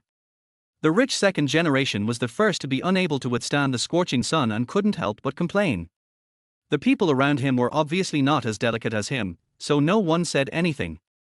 After a long time, Xiao Chen found the most powerful sunscreen product in the rainforest, wild aloe vera. Xiao Chen walked forward and picked a piece directly. The juice inside instantly turned into a sticky white liquid. Pull out all the barbs on the outside, and then apply the sticky juice inside to your body. This stuff is a sunscreen. Seeing this, the people around immediately stepped forward to pick them up. Along the way, no one saw anything useful. It is either the remains of a corpse or the footprints of a large animal. Fearful and confused filled in people's hearts. For a moment, everyone almost died on the spot. Until a few coconut trees appeared in everyone's sight. The moment he saw the coconut tree clearly, Xiao Chen made a judgment in his mind. Coconuts contain essential trace elements for the human body, and can also supplement niacinamide and vitamins. Who among you will go up and pick some? Looking at the towering coconut trees in the distance, no one said a word. What a joke, the coconut trees are so tall, who would want to die? Xiao Chen was testing them. There was no point in continuing to be in a stalemate, so the tall and thin man quickly stood up and said, "Let me try. First, hold the tree trunk with your hands and legs and then slowly move upwards. You can avoid attacks from large animals on the coconut tree. I will demonstrate it to you first. Pay attention to my movements." After all, Xiao Chen couldn't bear to let him go up blindly. You should know that at least 800 people die from coconut trees every year. First, hold your hands higher than your body, wrap your legs around them, and alternate your hands and feet. Don't leave too much space between your thighs and calves when wrapping them around them. As he tried to climb up, he patiently explained the principle. After successfully picking a coconut, he slid down. The method looks simple, you can try it first. After saying that, Xiao Chen took a few steps back. In just a moment, he ran straight towards the coconut tree behind him, jumped up, and immediately hung in the middle of the coconut tree. When the people around saw this scene, they couldn't help but gasp. What kind of martial arts is this? It's so powerful. I didn't see it clearly just now, how did he fly up? The next second, Xiao Chen's arms climbed up powerfully, picked up a few coconuts and threw them down. In order to motivate everyone, Xiao Chen threw the first coconut to the tall and thin man without hesitation. Let's eat something to replenish our energy first. Everyone's envious eyes fell on the tall and thin man. After teaching the tall and thin man, Xiao Chen continued to give orders. Okay, the rest of you go look for food nearby. Under Xiao Chen's guidance, everyone scattered to look for food. The woman with charming eyes immediately took Xiao Chen's arm and smiled sweetly. My name is Audrey, I don't know your name yet. Xiao Chen frowned and said, Xiao Chen. Before the two of them could discuss in depth, someone immediately screamed loudly. R. A woman touched something in her hand and fell to the ground. The man closest to the woman wanted to go forward and pull her up, but Xiao Chen immediately stopped him loudly. Don't touch her now. Almost in an instant, the woman lying on the ground began to twitch all over. If you didn't know, you would think she was a zombie. Before they could see clearly what was happening, Xiao Chen continued to yell at everyone. Stay away from her. Go back. After seeing this scene, the people around had already forgotten their original goal and fled in all directions. Xiao Chen dropped the dagger in his hand and glanced in the direction of the woman. The woman's eyes were wide open, and her whole body seemed to be struck by electricity. Her face was extremely pale, and her chest should have stopped beating. Okay, she's dead. Xiao Chen sighed and waved his hand. She must have encountered a powerful electric eel, and the tail of the electric eel is poisonous. She has stopped breathing and should be dead. That's it. Faced with this life and death scene, the people just now were obviously still in shock. A life disappeared right in front of them, and they could do nothing. Are we going to bury her? Someone nearby asked reluctantly. Xiao Chen said cruelly, no. She has electricity. The righteous explanation fell into everyone's ears, and everyone felt a little sad in their hearts. No one knows which will come first, tomorrow or an accident. What Xiao Chen said made sense. The people around him did not dare to act rashly, and no one raised any more objections. A tall and thin man who happened to go up to pick coconuts came down with a few coconuts, although he looked a little disheveled. Okay, let's keep going. When Xiao Chen was walking out, everyone came across the woman's body. A woman dies with eyes wide open. After walking for about another hour, casualties continued to occur. The fat woman at the beginning was bitten to death by a spider. It is really hard to guard against poisonous spiders.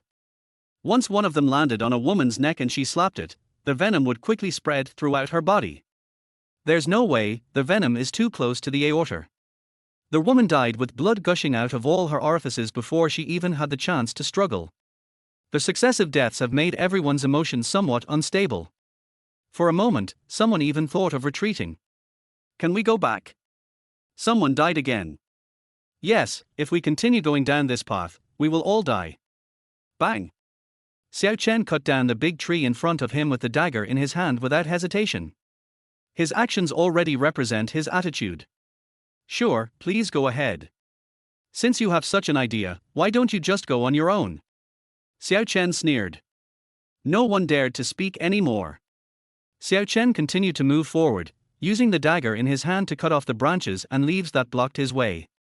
Everyone continued to move forward in silence. Soon, a bush appeared in front of everyone. When Xiao Chen saw the bush, his eyes lit up instantly.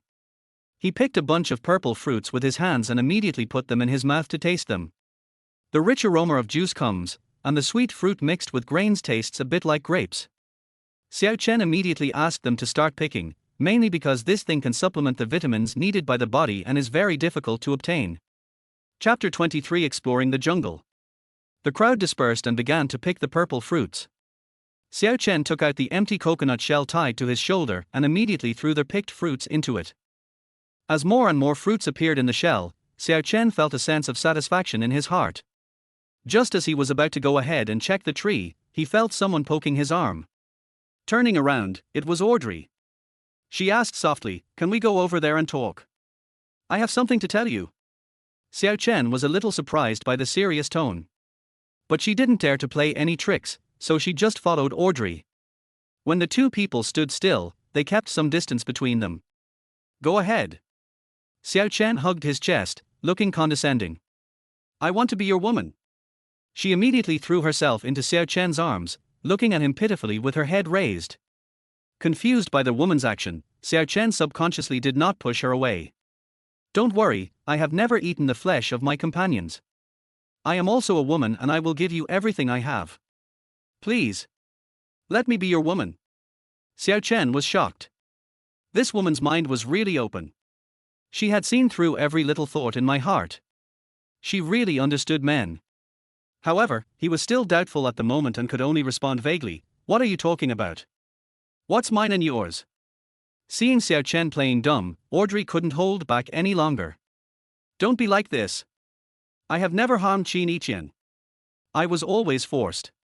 The woman's tender and affectionate eyes met Xiao Chen's, and she seemed to be hesitant to speak. No wonder the woman had been trying to please him all the way. It turned out she was waiting for him here. How can someone who achieves great things indulge in the personal affairs of his children? Xiao Chen instantly felt the desire to kill. Audrey is so cunning, she really sees into a man's mind. "If you don't agree, just kill me.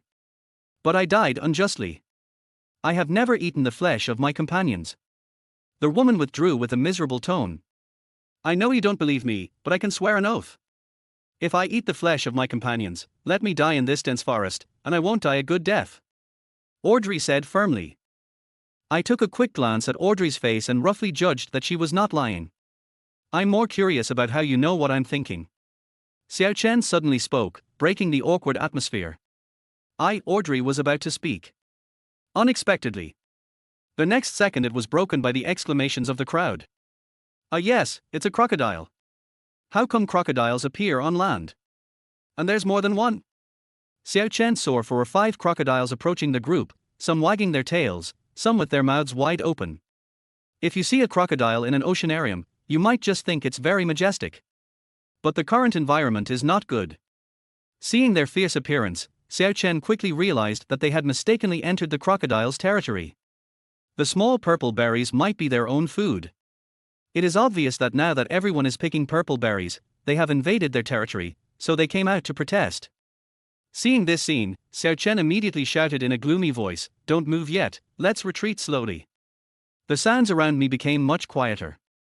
If I'm not mistaken, this crocodile should be a Nile crocodile. They like to hunt large prey. But as long as we try not to make any noise, they won't move forward. As he spoke, Xiao Chen looked back and slowly moved backwards. Under Xiao Chen's encouragement, everyone began to retreat slowly, trying not to make any noise. Unexpectedly, one of the women stepped on a dry branch and immediately fell to the ground. The incident happened so quickly that no one had time to react. The number of Nile crocodiles began to increase unknowingly, from the initial 4 or 5 to more than 10. By the time Xiao Chen discovered it, his heart was about to jump out of his chest. "Run!" Xiao Chen shouted to everyone without hesitation, grabbed Audrey's arm and left. Everyone turned and ran with horror on their faces. In the race between life and death, no one cares about purple berries anymore. Everyone, spread out a little. Try to ensure the maximum possible survival. As soon as Xiao Chen finished speaking, the largest Nile crocodile rushed in front of Xiao Chen and blocked his way. Looking closely, the crocodile was as long as Xiao Chen, about 2 meters. This crocodile is so big and strong that you can see the muscle lines on its armor if you look closely. In addition, the crocodile's eyes are vertical like a snake's, which looks like an endless starry sky, giving people a bad feeling. Boom! A huge sound wave came out of his mouth, and the sound was very low. The sound was like some kind of call, and the other crocodiles crawled towards them. The number of these crocodiles has already far exceeded Xiao Chen's expectations, not to mention the largest crocodile in the front. Attacked from both sides, it is impossible to escape now. The next second, Xiao Chen and Audrey watched a woman being thrown to the ground by the crocodile's tail. The dark thoughts in Xiao Chen's heart were now completely washed away by the passion in his chest. "Let her go." Xiao Chen gestured with the dagger in his hand and ran straight towards the woman. He stabbed the dagger into the crocodile and immediately cut off the head of one of the crocodiles. The cold blood sprayed on Xiao Chen's face, followed by silence at the scene. Xiao Chen thought he could scare the crocodiles, but who knew that this action attracted more crocodiles? "Run!" Xiao Chen ran back to the spot, grabbed Audrey, and rushed forward desperately. Almost at the same time, the largest crocodile's tail almost hit Xiao Chen. Fortunately, he was pushed to the side by a force and rolled over. It was Audrey. The crocodile's tail had left a mark on the spot just now. If it weren't for Audrey, Xiao Chen would be dead now. Xiao Chen hugged Audrey, and the two of them rolled down the slope together, both of them tacitly protecting each other's heads. The leading crocodile was staring down at him. It seemed that Xiao Chen was the most dangerous existence, and it had already sensed it. When he rolled to the bottom of the slope, Xiao Chen had a strange feeling in his heart. It was as if thousands of troops were crossing a single plank bridge, escaping a life and death situation, but they survived. Chapter 24 Crocodile Crisis. Bang! Xiao Chen's body hit a big rock and he let out a muffled sound. Despite this, he still tried his best to straighten his body, endured the pain in his body and did not let his speed be affected at all, and continued to run around in the woods with Audrey behind him.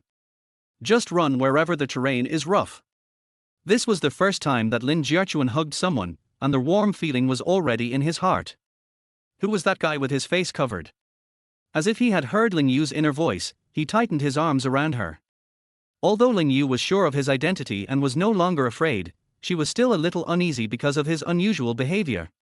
But why did the army of Jiaoji appear at Qinggu Pass? Tiger Shark asked Mr. Thousand Faces.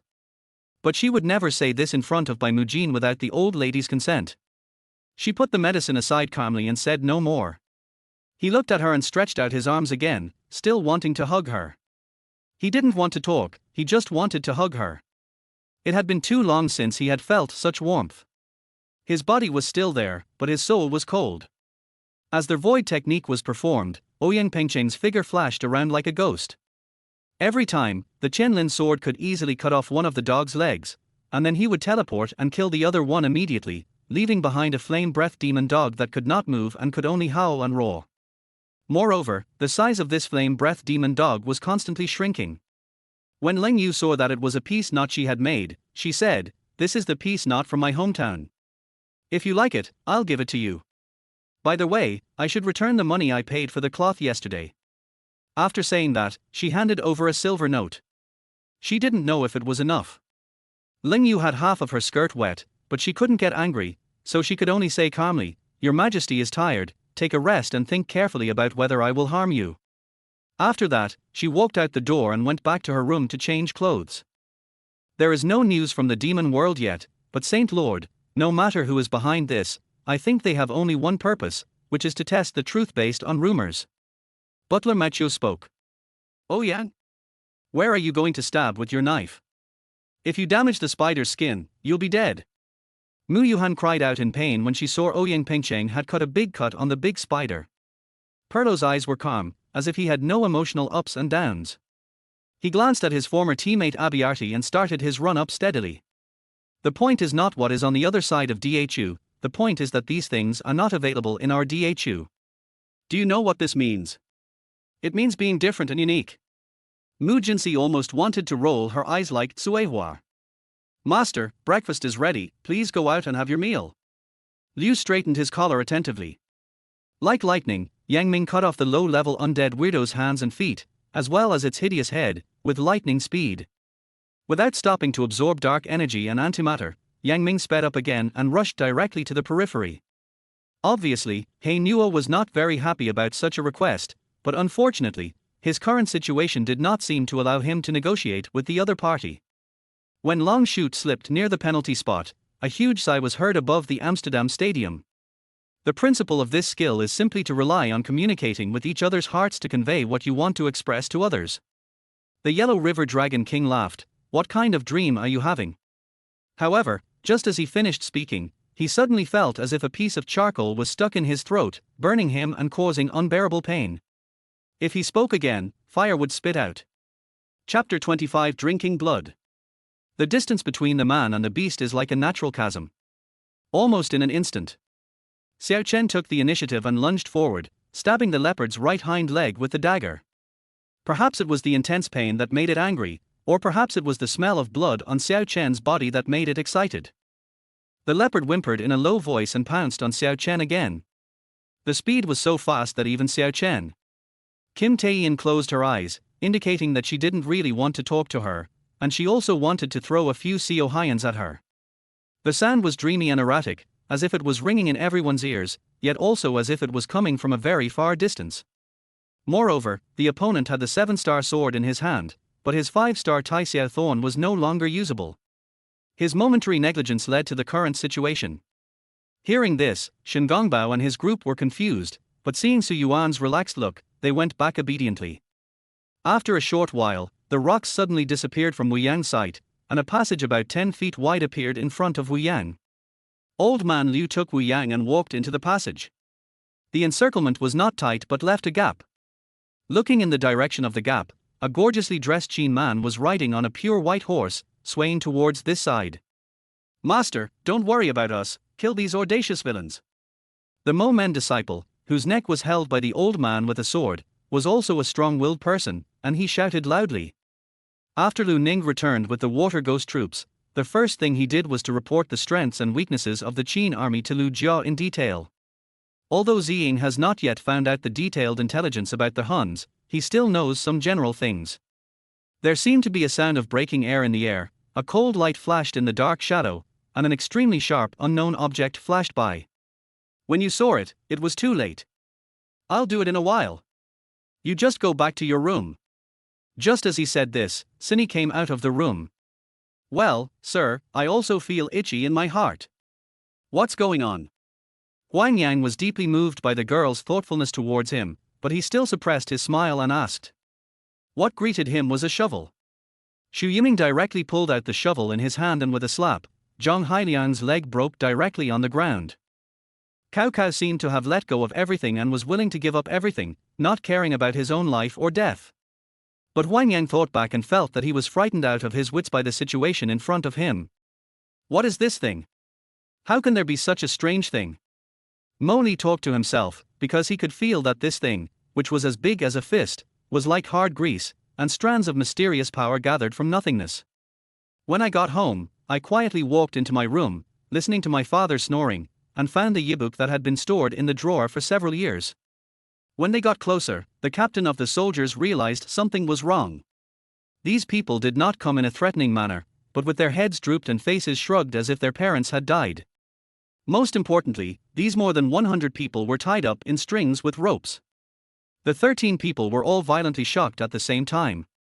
In order to preserve their strength and avoid being hurt, they all retreated at the same time instead of seizing the opportunity to kill Zhang Yi. William. Some people who were close to William rushed forward to check William's injuries. They found that a large part of his chest had collapsed. The blood had stained his gorgeous dress red. They panicked immediately. They hurriedly carried him away for treatment. When they left, they glared at Ma Jianyao fiercely. Then how should we burn it so that it won't be cheap for him? The super flatterer immediately pretended to be puzzled and asked. Chapter 26 Anaconda becomes a dragon. Xiao Chen remained silent, and Audrey could only make up her own story. To be honest, I am your woman now, and I will definitely assist you with all my strength. The woman's tone was dreamy. After a long while, Xiao Chen smiled awkwardly and said, "Go to sleep. We have to go out tomorrow." In just a moment, Audrey's hands were around Xiao Chen's waist. Really, if it weren't for the fact that the other party was a minister, he would have beaten them up a long time ago. However, after the accident, when Yu Yan suddenly became extremely agitated and began to struggle with her hands and feet, trying to break free from Tang Ming's hands. Everyone walked out of the banquet hall curiously and looked up at the sky, wanting to see what had happened, but then everyone's faces changed and there was shock in their eyes. From being unfamiliar at the beginning to now, Fang Yi's aura is becoming more and more vigorous and his attacks are becoming more and more ferocious. Although Zhao Jieqian's character cannot be said to be good, he is brave and infatuated enough. In order to let me treat Xie Yu home, he really risked his life. Mu Chendong said calmly. Needless to say, this must be the masterpiece of second brother. He only knows how to bully his own maid. Daiyu hit the nail on the head. Daiyu was silent. She didn't like Jia going out to do things all day long. But she knew that Jia usually did serious things, so she couldn't say such words. The guards behind him instantly understood what their commander meant. One of them quietly climbed onto the basket, then lowered it with the help of other guards. Defeating the city lord would cause a huge sensation in the entire world battlefield, and would qualify one to challenge the highest ranking. Fang Yi didn't react much, but with such a big guy attracting attention, it was much easier to get things done. Is the person inside your master? The old man turned his gaze to Kai Yang and Qianheng standing beside him. And the figure just now obviously just passed by in a hurry. It didn't seem like he knew Tang Feng was here. It seemed like he was trying to lure someone around. Seeing Yang Luoxing stretching out his big hand towards her, Xie Yunqi smiled happily. She hadn't held hands with Yang Luoxing for a long time. Okay. Now we begin the auction of the Kung Fu performance of Mr. Wei Xiu, chairman of the Exploration Group. The starting price is $50 million, and each increase in bid must not be less than $1 million. I wonder if anyone is willing to donate this kind of love. Prussia directly took over the auctioneer's job and said to everyone present. However, if he knew that the reason why Bailey did not do this was because of his attitude towards Wan Bauer, what kind of expression would he have at that time? He knew that he would be safe if he left the range of the formation before it was over, but among the 30 disciples who entered with Xiao Chen that year, he was the only one who came out alive. As 2 lines of blood and tears fell, Xiao Chen's voice seemed to come from the depths of the underworld, chilling the heavens and the earth. As Xiao Xingler left, the atmosphere at the table finally relaxed. Da Lei gave a thumbs up and said, "Awesome." Tan Xiao, who had been sitting quietly on the side, suddenly looked at Wei Xiu with a bit more brilliance. She didn't know which lady lived in the East 6 palaces. What if she ran into concubine De? With concubine De's temper, she would definitely be unable to bear to embarrass her. Even if she ran into concubine Xiao, it would be embarrassing. In comparison, although the date was a little longer, it was better not to be so nervous. There is nothing that can make Professor Liu Dajuan feel awkward. It must involve some confidential information. I have clearly denied that I have no relationship with the 4762 department. How can he find me? What is the difference between this and a direct refusal? Bang on the other side stared blankly at his phone and sighed silently. He had just contacted the top leaders of the Hero Association, but this time, the top leaders of the association seemed to have reached a consensus and no one stood up to explain the situation. Chapter 27 Goodbye Anaconda. In the water curtain cave. Xiao Chen's current mental state was like a bolt of lightning striking the top of his head. My heart sank instantly, but now was not the time to dwell on who was at fault. Xiao Chen immediately took out the remaining bird eggs and handed them to the 2 little girls in front of him. "It's been a long time, eat some first." Unexpectedly, the 2 people opposite waved their hands triumphantly. Shen Wanyu was stunned for a moment and looked at Chu Mohan. Since she moved into the Han Palace, she knew a lot about Chu Mohan from Sidong. He didn't like strangers, so no outsiders had ever lived in the Han Palace. Her arrival was a special one, and now he actually agreed to let the 2 of them live in the Han Palace. The people who had been waiting for follow-up reports on this incident went crazy when they saw this news. Ming Qian's dark eyes suddenly became deep, his lips trembled slightly, and a fire burned in his heart.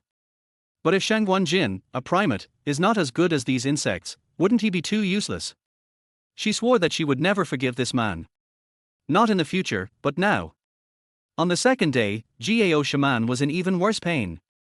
When Gao Kevin learned about it, he stamped his feet and went into the palace to report. When the emperor heard that Gao Shaman was ill, he thought it was just Xiao's fault. In addition, tomorrow was the Dragon Boat Festival, so he ignored it. Seeing that pitiful look and the aggrieved expression of being bullied by Old Man Yi, Yilingxi could not resist the cuteness of an old man and her heart softened immediately. Ice Cream's love team and no regrets in this life joined the battle one after another, while the Meteor Knights started fighting on the periphery. Shen Wanyu lazily leaned on the chair, like a boneless cat. She raised her head and glanced at Qiuzhu, who came to her side and poured tea for her. Wu Yuyu drove straight to the airport. The time now showed 1:15. It was about 35 minutes from here to the airport, and about 50 minutes to the airport. The plane should be landing just in time. After waiting for a few minutes at the pickup place, Faye Austin should be out. Before entering the church, he was skeptical about whether this church could be called one of the top 5 churches in the world.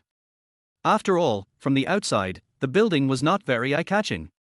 However, as Roy Keane's form began to decline this season, Manchester United's midfield and backcourt support for the front players has become less than before. This is why Ferguson asked George if he had any intention of selling Carrick before the game. "I went to the guest house today. Guess who I met when I came back?" Xu Yanting kept the question in suspense.